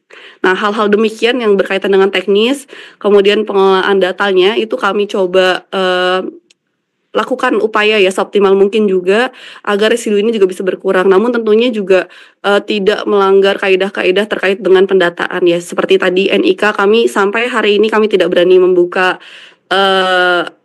peluang ya apabila misalkan NIK-nya itu masih bermasalah, kemudian kami hanya mengambil dari NISN saja gitu validitasnya. Nah, ini dari kami sampai saat ini masih mengikuti arahan demikian, sampai mungkin nanti kita tidak tahu apakah ada arahan selanjutnya terkait dengan permasalahan yang berkaitan di kependudukan ini atau NIK. Nah, kemudian ini tahapan penerbitan secara keseluruhan ya, secara general itu tadi sudah dijelaskan oleh Mas Aris. Nah, ini yang perlu diperhatikan di awal adalah Bapak Ibu terkait dengan pemutakhiran datanya. Nah, ketika nanti Bapak Ibu coba login gitu di satuan pendidikan khususnya, itu di bagian daftar nominasi sementara itu tolong dipastikan jumlah peserta didiknya itu sudah sesuai dengan jumlah yang real peserta didik di Bapak Ibu yang kelola ya di satuan pendidikannya masing-masing. Nah, apabila misalnya masih ada kurang, kemudian ini ternyata lebih ya, ada kasus-kasus yang memang kita deteksi ada lebih, yaitu ternyata peserta didik tahun sebelumnya itu masih masuk ke DNS. Nah, hal-hal demikian yang kita harapkan bisa dipastikan terlebih dahulu sehingga pada saat penetapan kelulusan itu sudah mengakomodir seluruh dari peserta didiknya. Karena ini dilakukan secara bertahap ya Bapak Ibu, mulai dari penetapan kelulusan, kemudian SPTJM, sehingga nanti menjadi daftar nominasi tetap atau DNT yang akan diterbitkan ijazah. Nah ini harapannya memang dipastikan seluruhnya terlebih dahulu baru bisa diproses. Nah misalnya apabila ketika dalam satu satuan pendidikan ada 100 peserta didik, kemudian 99 sudah valid, lalu Bapak Ibu lakukan proses penetapan kelulusan. Kemudian menentukan SPTJM dan sudah diajukan ke dinas untuk persetujuan misalnya. Kemudian pada saat dinas dalam proses antrian ya di dinas ada masa perbaikan dari satu siswa tersebut. Kemudian ternyata datanya valid. Nah, ini bagaimana cara merubahnya? Itu Bapak Ibu bisa koordinasi dengan dinas untuk jangan disetujui terlebih dahulu, kemudian bisa dibatalkan SPTJM-nya, kemudian dibatalkan lagi SK penetapan kelulusan, dan di akhir itu bisa menambahkan lagi peserta didik yang tadi belum dinyatakan lulus ya. Jadi di awal itu dinyatakan lulus atau tidak lulus, peserta didik tersebut itu bisa diikutkan dalam proses demikian. Nah, tapi kalau misalnya dinas sudah melakukan persetujuan, kemudian di hari ketiga, artinya prosesnya itu 2 kali 24 jam, paling cepat, itu di hari ketiga nomor ijazah sudah terbit. Ketika nomor ijazah ini sudah keluar, maka tidak bisa lagi prosesnya dibatalkan. Namun ketika sudah disetujui oleh dinas, dalam kurun waktu 2 kali 24 jam ini, dalam kurun waktu proses pemrosesan, ketika nomor ijazah ini belum terbit, masih dimungkinkan untuk melakukan pembatalan dari sisi dinas. Jadi dari satuan pendidikan itu bisa meminta ke dinas untuk melakukan pembatalan, kemudian dilakukan lagi proses yang sebelumnya dilakukan. Nah, ini terkait dengan peran dan kewenangannya, mulai dari satuan pendidikan, dinas atau kementerian, dan juga atas pendidikan, direktorat, dan juga pusdatin. Nah, dari satuan pendidikan itu yang paling penting, sekali lagi saya sampaikan bahwa terkait dengan pemutakhiran data peserta didik. Kemudian dipastikan juga data kepala sekolahnya, apakah namanya sudah betul, apakah jabatannya ini PLT atau kepala sekolah, itu perlu dipastikan. Kemudian juga gelar akademik ya, gelar akademik dari kepala sekolah. Sekali lagi ini yang digunakan adalah gelar akademik ya Bapak Ibu. Nah ini dipastikan gelar depan kemudian gelar belakangnya seperti apa.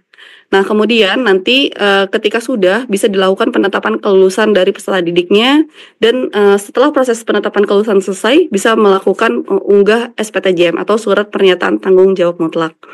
Nah, kenapa di sini harus ada unggah SPTJM? Karena memang kita berbicara tentang data. Oleh sebab itu harus ada perlindungan terkait dengan data pribadi. Nah, di mana di sini memang penanggung jawab pengelola data satuan pendidikan itu ada di kepala satuan pendidikan masing-masing.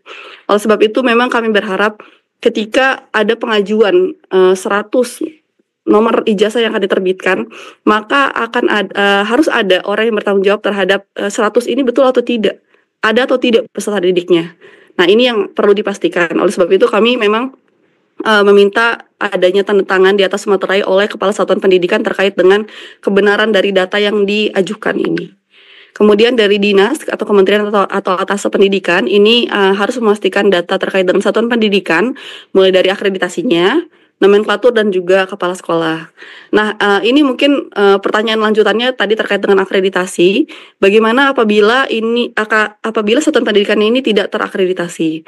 Nah, dalam hal ini nanti dari dinas itu akan melakukan relasi legalitas, di mana dinas akan melakukan assign ya, misalnya satuan pendidikan yang tidak terakreditasi itu diindukkan ke yang mana gitu di wilayahnya. Nah nanti yang akan melakukan proses penandatanganan itu adalah yang di sekolah induknya, karena ini terkait dengan aturan yang tidak memperbolehkan bahwa satuan pendidikan yang tidak terakreditasi itu melakukan pengesahan terhadap ijazah. Nah oleh sebab itu, dalam hal ini nanti ijazah di satuan pendidikan yang tidak terakreditasi akan ditandatangani disahkan oleh satuan pendidikan yang diindukkan. Namun untuk seluruh datanya itu masih menggunakan data asli, data yang sesungguhnya gitu. Jadi tidak ada perbedaan mulai dari ijazahnya, formatnya, dan lain sebagainya, itu tidak ada perbedaan. Hanya yang berbeda adalah yang tanda tangan bukan kepala sekolahnya, tapi kepala sekolah di yang induknya. Seperti itu. Nah kemudian nanti dari dinas ini akan melakukan verifikasi dan validasi SPTJM, karena memang untuk satuan pendidikan itu kewenangannya ada di dinas wilayah masing-masing, atau juga mungkin di kementerian ya untuk SPK dan juga atas pendidikan. Nah ini kami harapkan ketika melakukan proses verifikasi dan validasi ini betul-betul diperiksa mulai dari kesesuaian nomor SPTJM-nya sudah sesuai atau belum, kemudian juga ada jumlah peserta didiknya yang dicantumkan di dokumen itu sudah sesuai atau belum dengan yang ada di sistem.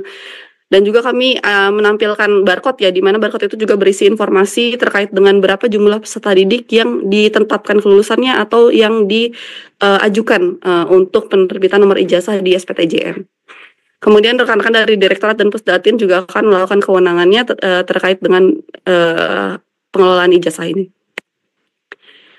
Nah, ini adalah kewenangan satuan pendidikan untuk Bapak Ibu di kabupaten kota itu mengelola SD, SMP, PKBM, dan juga SKB.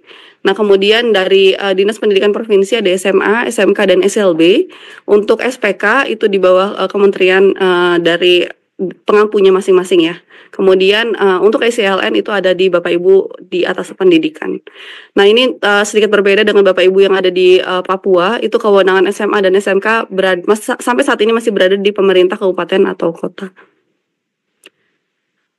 Ini yang paling penting terkait dengan verifikasi dan validasi data. 3 variabel data yang perlu kita pastikan terkait dengan datanya. Yang pertama, peserta didik, ini kita harus pastikan bagaimana NISN-nya dari peserta didik tersebut. Apakah itu datanya sudah unik, artinya NISN ini tidak digunakan oleh 2 peserta didik. Nah, kemudian atau misalnya satu NISN yang sudah terdata itu mungkin saat ini yang dimiliki itu berbeda. Nah, ini harus dipastikan bahwa satu peserta didik itu memiliki satu NISN yang unik yang tidak dimiliki oleh orang lain atau peserta didik lain. Kemudian juga dipastikan bahwa tidak kosong ya, artinya terkait dengan yang tidak kosong ini kemarin yang kami lakukan salah satunya adalah untuk mengantisipasi terkait dengan NISN yang tidak kosong. Namun catatannya yang kemarin kami berikan NISN adalah yang datanya valid secara Dukcapil. Seperti itu. Jadi kalau yang NIK-nya ini tidak valid, kami tidak berani juga mengeluarkan untuk NISN peserta didik tersebut. Kemudian ini kaitannya dengan identitas yang padan dengan Dukcapil pusat ya Bapak Ibu. Jadi kalau memang ada perubahan data, kemudian ada penyesuaian terkait dengan KK NIK-nya, itu Bapak Ibu bisa berkoordinasi dengan Dukcapil di wilayah masing-masing. Namun perlu dipastikan lagi bahwa data yang ada di Dukcapil wilayah tersebut itu sudah terintegrasi ke Dukcapil pusat. Karena memang dari Pusdatin kami melakukan integrasinya dengan Dukcapil pusat gitu ya Bapak Ibu, karena juga tidak mungkin kita melakukan integrasi ke seluruh wilayah. Nah oleh sebab itu maka perlu dipastikan poin-poin terkait dengan identitas ini. Kemudian untuk kepala sekolah ini perlu dipastikan apakah sudah ada di data ya, secara data itu sudah terisi atau belum jabatan kepala sekolahnya, baik itu dari sisi kepala sekolah yang definitif ataupun yang PLT kepala sekolah. Kemudian nama kepala sekolahnya sudah betul atau belum, itu perlu dipastikan juga. Dan tadi ya gelar pendidikannya, baik dari belakangnya, depannya, kemudian penulisannya, titik komanya, besar kecilnya itu tolong dipastikan terkait dengan gelar pendidikan atau gelar akademiknya. Ini nanti Bapak Ibu di Satuan Pendidikan bisa juga melakukan perubahan di aplikasi di manajemen ijazah. Nah kemudian yang terakhir yang terkait dengan Satuan Pendidikan ini berkaitan dengan nama Satuan Pendidikan dan juga akreditasinya. Jadi informasi terakhir yang saya dapatkan itu BAN mengeluarkan di tanggal 5 ya, artinya 3 hari yang lalu, itu akreditasi sementara. Jadi Bapak Ibu pastikan lagi untuk satuan pendidikan di wilayah Bapak Ibu, jika masih ada yang tidak terakreditasi statusnya, itu tolong dipastikan menginduk kemana. Karena nanti dari Dinas Pendidikan di Kabupaten Kota akan mengeluarkan SK yang menjadi dasar bahwa satuan pendidikan A akan direlasikan ke satuan pendidikan B, gitu misalnya. Nah ini kami nanti akan meminta SK untuk penentuan relasinya yang dikeluarkan oleh Dinas. Kalau ditanya formatnya seperti apa, itu tidak ada format khusus dari pusat itu seperti apa. Kami tidak menentukan formatnya. Yang kami perlukan ada SK yang dikeluarkan tersebut, tentunya ada nomor SK-nya, dan juga ada daftar satuan pendidikan yang diindukkan ke daftar satuan pendidikan yang mana. Gitu. Nah, kemudian ini ada beberapa contoh mungkin terkait dengan peserta didik yang saat ini tidak memiliki NISN. Bapak Ibu yang memiliki akses ke Verbal PD itu bisa dilakukan pengecekan ya di bagian quality control, di bagian NISN di sini, kemudian juga yang di sebelah kanan ini terkait dengan data Dukcapil, integrasinya seperti apa. Nah, kemudian tadi berkaitan dengan NISN kosong, mohon maaf. Nah, yang ini berkaitan dengan yang tidak terintegrasi atau tidak padan dengan Dukcapil Pusat. Ini datanya akan menjadi 0% di sini ya. Atau mungkin ada juga yang misalnya namanya itu kurang 1 huruf, kurang 2 huruf, itu tidak akan 100%, jadi akan 98, 97 gitu. Nah, ini Bapak Ibu bisa melakukan perubahan identitas selagi perubahannya itu tidak lebih dari persentase tertentu gitu. Kami menentukan batas ambang untuk perbedaan dari data yang sebelumnya ke data yang akan diubah. Karena ini memastikan bahwa tidak ada perubahan data ya, mencatut NIK orang lain dan lain sebagainya untuk merubah data atau untuk mendapatkan NISN. Nah, ini ada beberapa terkait dengan pengelolaan residu data. Apabila NISN kosong, nanti Bapak Ibu di satuan pendidikan bisa melakukan klaim NISN di Verval PD dengan nanti melampirkan ijazah yang pernah didapatkan di sebelumnya. Jadi misalkan Bapak Ibu di SMP bisa melampirkan ijazah SD-nya gitu, NISN-nya berapa. Catatannya adalah kami akan menerbitkan apabila NISN yang tercantum tersebut memang belum digunakan oleh peserta didik lain. Nah, kemudian yang kedua, ini terkait dengan data yang tidak padan dengan Dukcapil Pusat. Dari sisi Pusdatin, kami sudah melakukan juga terkait dengan identifikasi kembali ya. Kemudian integrasi tentunya dilakukan. Ini ada harian terkait dengan pengecekan dari integrasi Dukcapil sendiri. Kemudian dari satuan pendidikan ini melakukan perbaikan pada Dapodik sesuai dengan data yang tertera di Dukcapil Pusat atau dokumen kependudukan yang dimiliki oleh peserta didiknya. Nah, kemudian kasus yang banyak terjadi juga ini berkaitan dengan kasus siswa ganda, di mana satu siswa aktif di 2 tingkat yang berbeda. Nah, kalau di sini kita lihat atas nama ini dia aktif di 2 pendidikan nih, di 2 satuan pendidikan. Ini saat ini masih banyak ya terjadi, satunya aktif di formal, satunya di non formal di PKBM. Ini tentunya dari Dinas Pendidikan perlu memastikan kembali gitu ya. Karena juga sayangnya masih banyak ditemukan data PKBM ini yang fiktif, yang mengambil data lain gitu. Ataupun sebaliknya, kita juga tidak tahu ya Bapak Ibu. Jadi memang harapannya Bapak Ibu di Dinas Pendidikan ini di kewenangan masing-masing sesuai dengan kewenangan masing-masing ini bisa memastikan peserta didik yang ada di satuan pendidikan tersebut benar-benar memang benar-benar peserta didiknya gitu ya. Jadi bukan peserta didik yang mencatut dari satuan pendidikan lain. Nah, ini nanti Bapak Ibu dari Dinas Pendidikan itu bisa mengeluarkan siswanya dari satuan pendidikan itu. Nah, ini perlu diperhatikan bahwa justru fungsi pengeluaran siswa ini tidak bisa dilakukan Pusdatin. Karena kami tidak memiliki kewenangan terkait dengan siswa tersebut. Jadi kewenangan dari Pusdatin itu tidak mengeluarkan siswa, tapi itu kewenangan yang dimiliki oleh Bapak Ibu di dinas. Nah, demikian sehingga ketika ada laporan, karena beberapa minggu terakhir itu juga cukup banyak laporan dari Kemenak ya, Kementerian Agama terkait dengan data emis yang dari sisi mereka itu terdata aktif, tapi juga aktif nih di Dapodik. Nah, ini harapannya mungkin Bapak Ibu di wilayah, di kabupaten kota bisa berkoordinasi bersama ya untuk memastikan sebetulnya mana data yang aktif, dan apabila memang tidak aktif secara kenyataannya, realnya itu tolong dikeluarkan sehingga peserta didik yang sesungguhnya itu bisa mendapatkan ijazah. Hal-hal yang seperti ini yang kita tentunya tidak harapkan terjadi ya ketika nanti ada peserta didik yang tidak mendapatkan ijazah dikarenakan ada data-data yang masih ganda atau mungkin data-data yang masih teridentifikasi residu, baik itu mulai dari sisi NISN, NIK, dan lain sebagainya.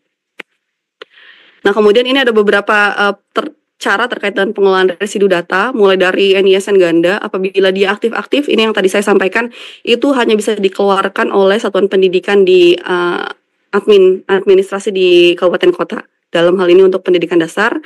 Kemudian untuk yang aktif tidak aktif, ini dari dinas bisa mengajukan merger data atau penggabungan data ya. Ini catatannya perlu diperiksa apabila datanya ini sama keduanya. Dari sisi peserta didik A dan peserta didik B, ini ketika diperiksa di QC gitu ya untuk dari rekan-rekan di dinas, ini ketika dilihat ini, oh rasanya cukup adalah orang yang sama gitu ya. Kalaupun misalkan ada perbedaan data tempat lahir misalnya, oh satunya desa, satunya nama kotanya, nah ini masih masuk akal. Tapi data yang lain itu masih sama. Kemudian untuk NISN ganda, ini yang misalkan satu NISN dipakai oleh beberapa peserta didik, ini banyak terjadi pada kasus siswa kembar, karena kan secara data itu mirip ya, Bapak Ibu datanya, kemudian nama ibunya, tempat lahir, tanggal lahir tentunya sama semua, biasanya namanya pun mirip gitu. Nah, ini nanti salah satunya itu akan diberikan NISN baru dan satunya menggunakan NISN yang lama. Gitu. Jadi ada proses-proses untuk setiap residu yang harus dilakukan. Namun sekali lagi, apabila perbedaannya ini terkait dengan data kependudukan, kami juga tidak bisa berbuat banyak ya Bapak Ibu, karena memang kewenangannya sekali lagi bukan di Pusdatin terkait dengan data yang berbeda. Karena kemarin ada laporan kalau dilihat ini datanya beda semua gitu, namanya beda, kemudian tanggal lahir kita lihat tempat lahirnya juga beda, nama ibu kandungan beda. Nah ini kan secara logika orang yang berbeda gitu. Namun dari salah satu dinas itu mungkin kekeh ya bilang ini orangnya sama. Iya kami tahu gitu, tapi kita harus melihat itu by data.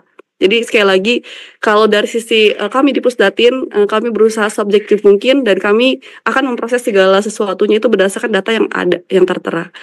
Sehingga untuk masalah-masalah seperti itu memang baiknya dikoordinasikan, dikomunikasikan dengan Dukcapil di wilayahnya masing-masing untuk diperbaiki datanya. Seperti itu mungkin dari saya Mas Yohan terkait dengan pengelolaan residu data, kemudian data-data apa saja yang perlu dipastikan untuk pengelolaan ijazah ini saya cukupkan. Mungkin nanti jika ada pertanyaan terkait dengan pengelolaan manajemen ijazahnya akan saya coba jawab di sesi tanya jawab. Terima kasih. Mohon maaf apabila pada saat penyampaian ada kekurangan dari saya. Terima kasih. Saya akhiri dulu saat ini. Wassalamualaikum warahmatullahi wabarakatuh.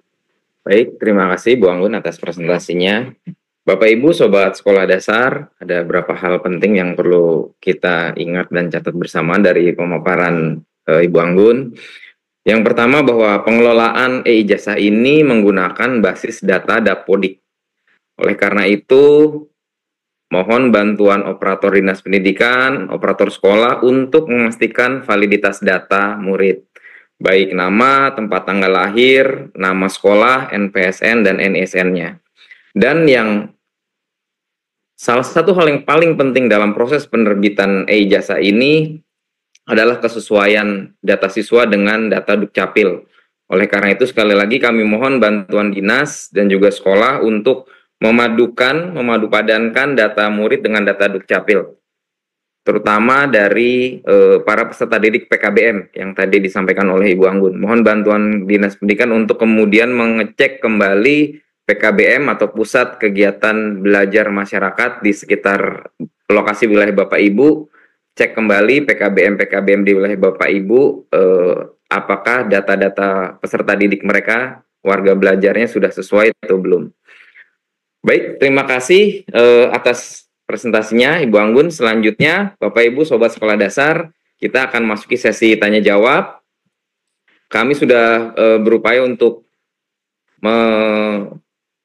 mengambil beberapa pertanyaan yang Bapak Ibu sampaikan melalui kolom komentar, dan kami kategorikan mana yang kira-kira dapat dijawab oleh Setdijen yang berhubungan dengan regulasi dan mana yang terkait dengan aplikasi yang bisa dijawab oleh Pusat Data Teknologi Informasi. Meskipun nanti pasti ada beberapa pertanyaan yang saling beririsan, berikutnya kita akan bahas terlebih dahulu pertanyaan yang bisa atau dapat dijawab oleh narasumber kita dari Setdijen, Baut Dikdasmen, Bapak Saris. Tolong bantuan operator untuk ditampilkan pertanyaannya. Ya, pertanyaan pertama dari Bapak Andi, Bapak atau Ibu Andi Jusniati, bagaimana cara penggunaan ijazah elektronik? Oh, ini mungkin maksudnya proses penerbitan sampai kemudian mencetaknya ya Bang Anggun. Tadi mungkin memang Bang Anggun dan Mas Saris sudah sampaikan, tapi mungkin bisa dielaborasi, misalnya termasuk soal nanti setelah dicetak di kertas apa dan lain sebagainya. Mungkin seperti itu. Terima kasih. Ya, Pak Yohan. Iya. Ya, baik. Terima kasih Pak Yohan. Ini semoga nggak ngulang webinar kita dari awal lagi ya Pak ya. Iya. Pertanyaannya. Tapi pada intinya mungkin gambaran umumnya Pak Andi, ijazah kita ini penerbitannya kan menggunakan sistem yang disediakan oleh kementerian. Nah, yang kedua, format ijazahnya ataupun belangko ijazah fisik yang selama ini dikirimkan itu nanti akan formatnya diunduh di dalam sistem. Nah, format ijazah yang diperoleh ini nanti dapat ditandatangani secara tanda tangan basah maupun tanda tangan elektronik.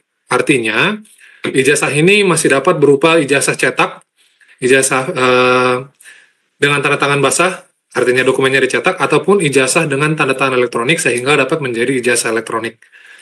Nah, tapi kalau kita teliti kembali Permen 58-nya, untuk satuan pendidikan seluruhnya diharapkan tetap memberikan ijazah dalam bentuk cetak, baik itu yang ditandatangani secara tanda tangan basah ataupun dengan tanda tangan elektronik, tapi secara cetak fisiknya tetap diserahkan kepada seluruh peserta didik si pemilik ijazahnya.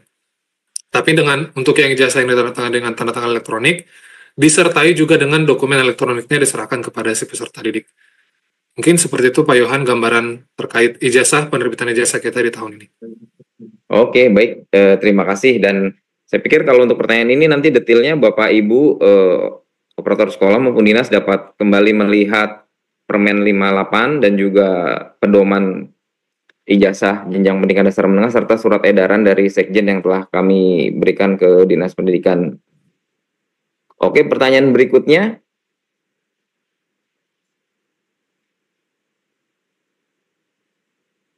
Nah, ini pertanyaannya terkait dari Bapak Wawan Setiawan. Mohon izin bertanya terkait bulan lahir anak. Di akte lahir peserta didik tertera November, Februari, sedangkan di verbal ijazah tertera November dan Februari. Jadi ada sedikit perbedaan di P dan V. Oh, maksudnya ini hurufnya ya. Apa tidak terjadi masalah di kemudian hari? Atau mungkin ada sedikit sinkronisasi antara Disduk Capil? Terima kasih pencerahannya. Ini silakan dijawab. Mungkin ini di Mbak Anggun ya? Iya, betul Mas. Ya, jadi terkait dengan data ya, di sini kan ada perbedaannya itu di bulan ya, di penggunaan F dan P, kemudian V dan P. Nah ini yang mana yang akan kami gunakan itu adalah yang tertera di dokumen kependudukan. Jadi misalnya Bapak Ibu di KK-nya itu walaupun tertulisnya November gitu, yaitu kita akan menuliskan sesuai dengan hal yang tersebut. Tapi kalau misalnya ternyata di dokumen itu November, betul ya, misalnya secara kaidah penulisan itu betul November, tapi ternyata yang tertera di data itu November gitu, menggunakan P. Nah ini nanti Bapak Ibu di satuan pendidikan itu bisa melakukan perubahan identitas. Rasanya kalau untuk perubahan P dan V selagi tidak merubah identitas yang lain itu masih bisa merubah, karena untuk persentase dari indeks perubahannya itu tidak kurang dari 90%. Jadi nanti mungkin Bapak Ibu arahannya yang ada kasus yang demikian, jika masih ada peserta didik yang tidak sesuai identitasnya di verbal PD atau di Dapodik, itu bisa disesuaikan dengan dokumen kependudukannya, diisi gitu, misalkan November, kemudian disesuaikan November juga, kemudian disubmit datanya. Namun misalnya apabila ada yang tidak sesuai, tidak bisa merubah karena misalkan indeks perubahannya itu ternyata terdata 85% misalnya, itu kan secara sistem memang kami lock ya, kami kunci. Nah itu nanti bisa diinfokan ke rekan-rekan Pusdatin melalui ULT, karena nanti kami ketika melakukan analisis datanya, kemudian kita cek gitu data dokumen yang diserahkan, misalkan kami melihat oh ini adalah orang yang sama gitu, karena misalkan dari sisi tempat lahir biasanya memang ada banyak perubahan yang terteranya itu nama desa atau kemudian yang di dokumen kependudukannya itu nama kotanya, begitupun sebaliknya. Nah ini nanti bisa diinformasikan ke rekan-rekan di Pusdatin melalui ULT. Nanti akan dibantu perubahan datanya dari kami. Selagi ketika kami melakukan pengecekan itu kami bisa mengindikasi bahwa ini adalah orang yang sama. Seperti itu. Saya harap menjawab pertanyaan dari Pak Wawan. Ya, baik. Jadi selama datanya valid, jumlah identitas peserta didiknya valid, sebetulnya perubahan hal-hal yang seperti ini masih bisa dimungkinkan ya, Mbak ya. Ya. Baik, pertanyaan selanjutnya tolong ditampilkan. Dari Mustari, timeline verifikasi dan validasi data penerima ijazah. Untuk pendidikan kesetaraan atau paket A, timelinenya dan mekanisme verifikasi dan validasi seperti apa? Nah ini apakah sama atau berbeda? Nah ini mungkin di Mas Saris sih. Boleh Pak Yohan? Ya. Jawabannya sama Pak. Jadi sama, seperti yang tadi saya sampaikan, untuk Permen 58 ini, untuk seluruh satuan pendidikan kita, baik itu sekolah reguler, sekolah luar biasa, juga program paket A, paket B, paket C, sampai dengan sekolah satuan pendidikan kita yang ada di luar negeri, ini melalui mekanisme yang sama, termasuk untuk tanggal-tanggal yang digunakan, dan tahapan-tahapan yang dilalui. Jadi tidak ada perbedaan, Pak Yohan. Oke, baik. Terima kasih. Ayo kita lanjut ke pertanyaan berikutnya. Mohon bantuan operator untuk ditayangkan. Dari Windy Nur Afifah, bagaimana caranya mengubah residu NISN yang tidak muncul di Dapodik? Dikarenakan data siswa tersebut adalah data siswa pindahan dari Madrasah Ibtidaiyah atau dari di bawah Kementerian Agama ini. Nah, gimana? Mungkin ini di Mbak Anggun? Iya, Mas Yohan. Oke, terkait dengan residu NISN ya, apabila tidak muncul di Dapodik dikarenakan data siswa tersebut adalah siswa pindahan dari MI atau mungkin satuan pendidikan lain yang ada di bawah Kementerian Agama. Nah, ini nanti Bapak Ibu memastikan di satuan pendidikan yang lama itu sudah terdata tidak aktif ya. Jadi maksudnya memang sudah dikeluarkan oleh satuan pendidikan yang lama. Nah, untuk satuan pendidikan yang baru, ini Bapak Ibu bisa melalui Verval PD itu mengunggah surat keterangan bahwa peserta didik tersebut benar aktif di satuan pendidikan Bapak Ibu. Nah, di sini nanti diinformasikan, dibuatkan gitu surat keterangannya atas nama siapa, NISN berapa, kemudian adalah benar siswa kami pindahan dari mana dan saat ini bersekolah di mana. Nah, nanti itu bisa dimasukkan di menu pengeluaran data. Jadi yang nama menunya pengeluaran data, tapi yang menginput adalah satuan pendidikan tujuan. Gitu. Jadi nanti satuan pendidikan tujuannya atau yang saat ini siswa tersebut aktif bisa masuk ke Verval PD, kemudian bisa melakukan pengeluaran, bisa klik menu pengeluaran data lalu mengisikan format-format yang disampaikan di situ dan melampirkan SK-nya. Nah, jika sudah nanti akan diproses oleh Pusdatin untuk persetujuannya. Demikian, Mas. Baik, terima kasih Mbak Anggun. Jadi dimungkinkan ya Bapak Ibu, Ibu Windy Nur Afifah. Baik, pertanyaan selanjutnya. Ini dari Pak Yudson Jilimen, Jawa. Residu data NIK siswa yang invalid pada data Dapodik seperti apa? Nah, mungkin Mbak Anggun bisa kembali menjawab, Mbak. Ya, Pak Yudson, terima kasih pertanyaannya. Ini adalah kasus yang memang banyak ya terjadi, terutama ketika mungkin selama ini tidak terlalu dicek ya, tapi ketika ada ijazah ini semuanya akhirnya baru kelihatan nih, oh ini NIK-nya kurang, ini SN dan lain sebagainya. Nah, untuk NIK sendiri, ini ketika NIK-nya kosong, nanti Bapak Ibu di satuan pendidikan bisa mengisikan NIK-nya. Nanti secara sistem kami akan melakukan pengecekan apakah NIK tersebut yang diinputkan itu sudah sesuai atau belum dengan data yang tertera di Verval PD. Kalau misalnya tidak, maka nanti secara data kependudukan tetap akan terdata tidak valid. Gitu. Jadi untuk NIK yang bermasalah seperti itu. Tapi misalnya ada perubahan NIK nih, NIK yang sebelumnya itu salah, sudah tertera gitu di situ. Nah, secara dokumen kependudukan itu kan tidak valid ya. Nah, nanti Bapak Ibu itu bisa melakukan perubahan NIK sekali lagi selagi itu datanya itu tetap valid. Apabila misalnya perubahan itu tidak bisa dilakukan, itu masih tetap bisa Mas Yohan untuk kontak ke ULT dan dibantu untuk perubahan datanya. Mungkin Bapak Ibu di sini dari dinas ya itu sudah masuk ke beberapa grup WhatsApp yang sudah dibagi berdasarkan wilayah. Setahu saya Jawa, Sumatera, Kalimantan dan lain sebagainya itu bisa juga dikoordinasikan di situ. Kemudian juga ada hotline ULT, ada juga Zoom dengan rekan-rekan Pusdatin. Jadi beberapa kanal yang sudah kami sediakan yang memungkinkan untuk komunikasi ya, koordinasi terkait dengan perubahan data ini. Sekali lagi selagi datanya itu benar-benar valid dan padan Dukcapil. Oke, baik. Terima kasih Mbak Anggun. Informasi yang menarik, terutama tadi Mbak Anggun sudah sampaikan dari pemerintah, dari Kemdikdasmen sudah menyediakan beberapa jalur komunikasi untuk Bapak Ibu bisa menanyakan proses penerbitan ijazah ini dari mulai tadi Zoom, kemudian juga ada WhatsApp grup per regional ya Mbak Anggun ya, yang nanti mungkin dapat kami bantu dari Direktur Sekolah Dasar untuk menyampaikan informasi ini selanjutnya. Baik, tolong ditampilkan kembali pertanyaan. Kita masih ada beberapa pertanyaan Mbak Anggun dan Bang Saris, mohon bantuannya untuk tetap stay di webinar kali ini.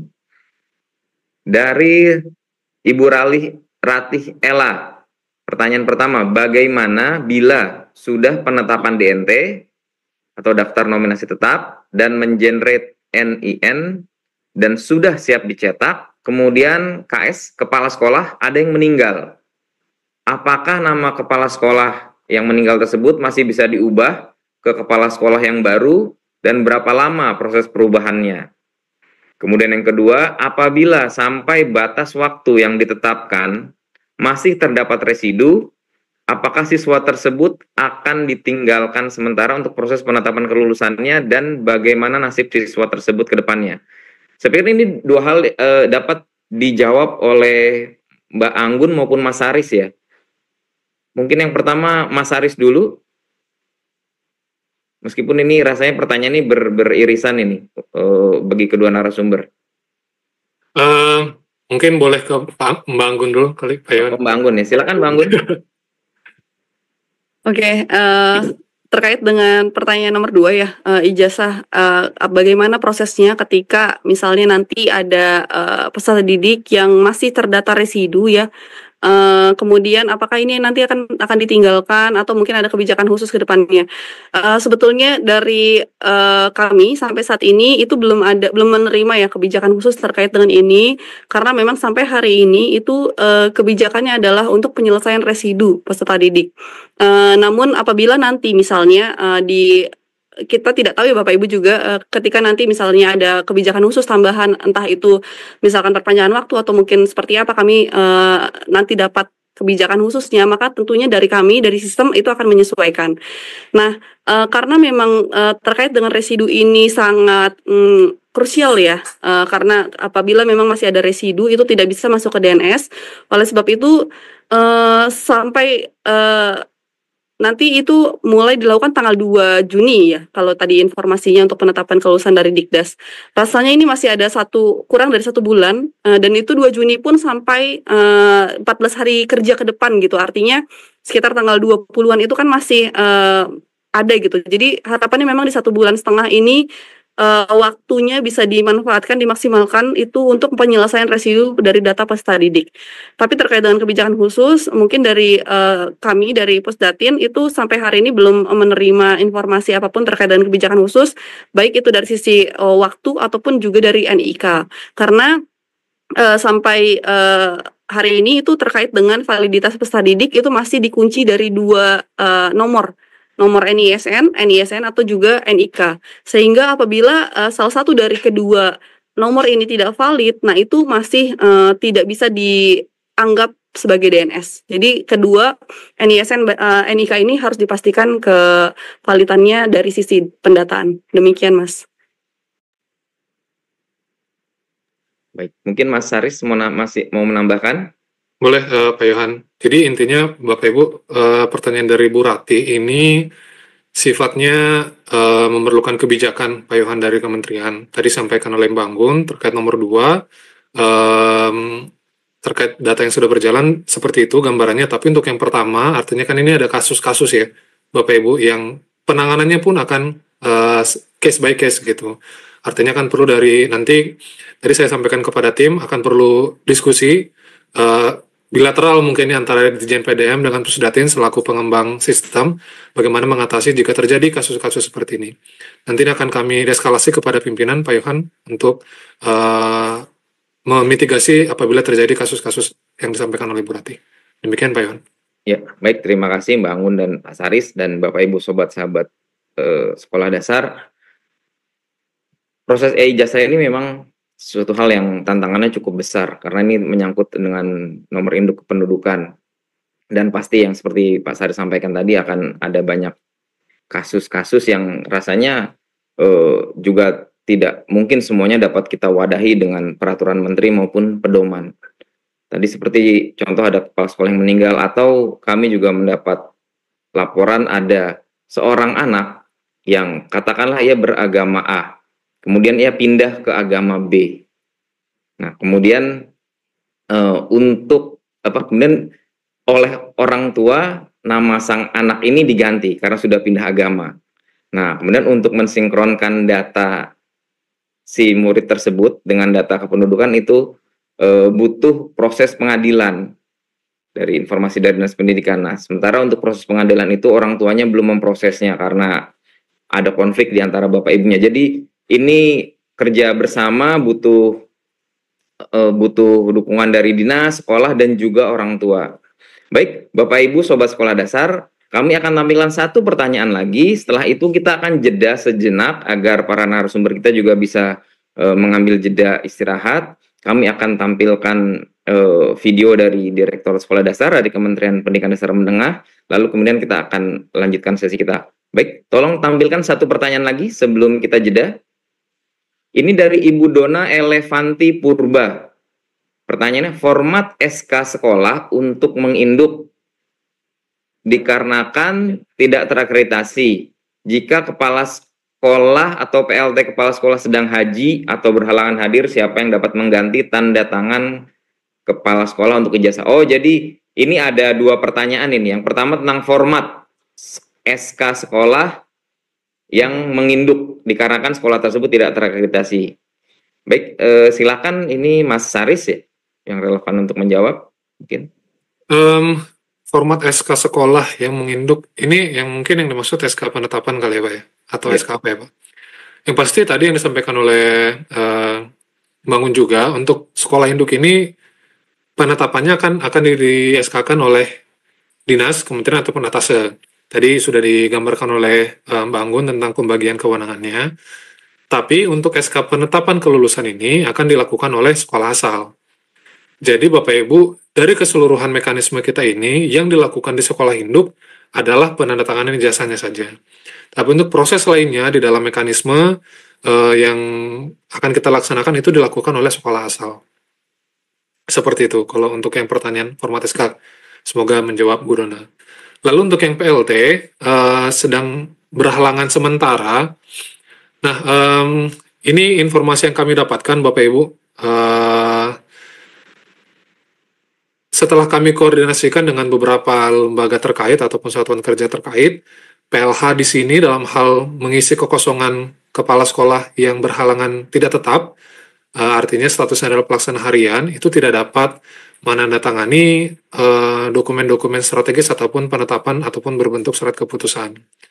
Sehingga nantinya jika statusnya adalah PLH, maka penandatanganan untuk dokumen terkait penerbitan ijazah ini akan ditarik kepada instansi pembinanya, kepala instansi pembinanya. Dalam hal ini untuk sekolah-sekolah yang berada di bawah kewenangan Dinas Pendidikan, maka untuk sekolah yang kepala sekolahnya statusnya PLH akan ditandatangani oleh kepala Dinas Pendidikan. Itu adalah itu diskusi yang kami lakukan Pak Yohan dengan beberapa lembaga instansi terkait. Namun untuk secara resminya nanti mungkin dapat kita laporkan kepada pimpinan apakah akan memerlukan surat pemberitahuan atau dan sebagainya, tapi yang pasti nanti akan diterapkan di dalam mekanismenya. Jadi Bapak Ibu di Satuan Pendidikan ataupun di Dinas Pendidikan dapat mengikuti mekanisme ataupun langkah-langkah yang sudah dituangkan di dalam mekanisme sistem manajemen ijazah kita. Seperti itu Pak Yohan. Ya, baik, terima kasih. Jadi Bapak Ibu Sobat Sekolah Dasar, untuk sementara bagi kepala sekolah yang statusnya PLH karena misalnya melaksanakan ibadah haji atau hal lainnya, yang menandatangani adalah pimpinan di atasnya ya, dalam hal ini Kepala Dinas Pendidikan Kabupaten atau Kota. Sementara itu sampai nanti apabila ada perubahan atau hal-hal terbaru akan kita informasikan lebih lanjut ya, Saris. Ya, baik Bapak Ibu, kita jeda sejenak untuk memberikan kesempatan kepada narasumber kita untuk beristirahat dan juga membaca beberapa pertanyaan-pertanyaan yang Bapak Ibu sampaikan di kolom komentar di akun YouTube. Kami akan menampilkan beberapa video yang semoga ini bermanfaat bagi Bapak Ibu semua. Silakan operator. Satu.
dari Ibu Urli Kumara.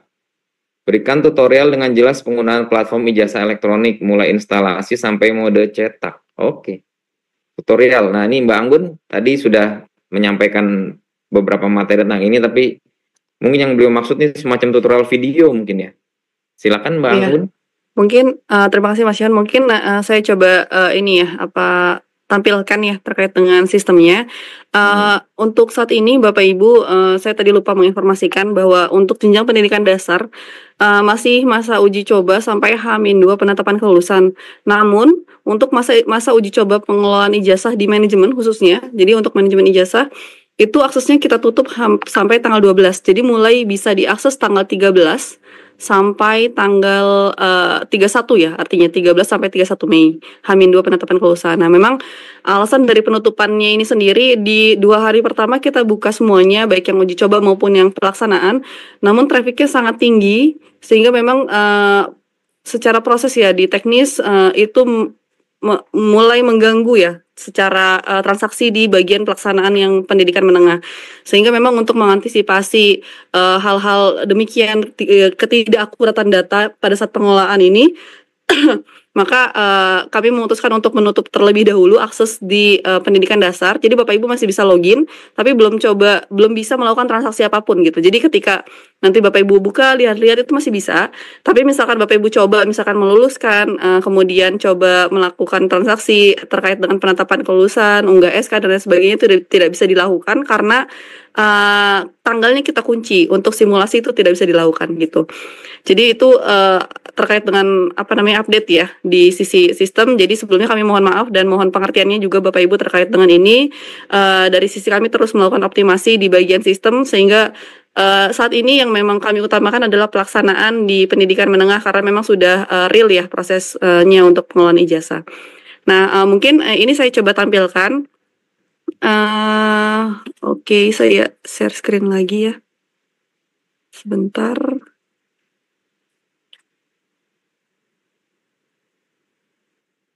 Ya, jadi Bapak Ibu di pengelolaan ijazah sendiri itu ada kita menggunakan link ya di ijazah.data Kemdikbud.go.id. Ini sampai saat ini memang masih menggunakan Kemdikbud terkait dengan kita juga masih menunggu update ya untuk domainnya sendiri. Nah, ini Bapak Ibu bisa akses untuk portal ini yang nanti bisa diakses oleh masyarakat, itu bisa diakses di ijazah.data Kemdikbud.go.id. Namun misalkan nanti ada perubahan, itu ketika Bapak Ibu akses ini secara otomatis akan langsung bergeser ya ke URL yang baru, jadi jangan khawatir nanti akan misalkan tidak update URL-nya dan lain sebagainya. Nah, kemudian untuk dashboard dan manajemen itu secara URL sama domainnya. Bedanya adalah di akhir untuk dashboard itu ditambahkan /dashboard. Ini ya, tambahkan /dashboard. Kemudian untuk manajemen itu di akhirnya ditambahkan /manajemen. Gitu. Jadi nanti Bapak Ibu coba untuk masuk. Kemudian dari dashboard ini adalah tadi yang saya sampaikan, kalau kita mau lihat progres misalnya residu peserta didik, Bapak Ibu itu bisa tampilkan di sini kementerian, kemudian kita pilih Kemendikdasmen karena memang ini semuanya dikelola di sini. Kemudian tambahkan untuk Dikdas, misalkan mau lihat yang SD ya, tampilkan yang SD, kita terapkan. Nah, ini secara progres mungkin ini informasi juga untuk rekan-rekan di direktorat bisa melihat penurunan ya dari secara tren memang sangat positif penurunannya. Tapi sekali lagi secara jumlah ini kalau kita lihat ada 4.700, artinya ini sangat banyak ya peserta didik yang memang sampai saat ini datanya masih bermasalah, dan ini nantinya kita akan berpotensi ya tentunya tidak mendapatkan ijazah karena memang di validasinya sendiri itu kita melihat dari sisi data baik itu NISN maupun NIK. Namun di satu sisi memang karena peserta didik ini adalah warga negara ya yang sudah menjalankan kewajibannya mulai menyelesaikan proses pembelajaran dari awal hingga akhir hingga juga ditentukan kelulusan oleh sekolah, rasanya juga kita di instansi baik itu dari kementerian pusat maupun daerah juga tidak boleh melanggar hak-hak dari peserta didik ini, sehingga memang ini adalah PR kita bersama nih, 4.754, dan di NIK kependudukan ada 63.000, ini sangat banyak sekali peserta didik yang masih terdata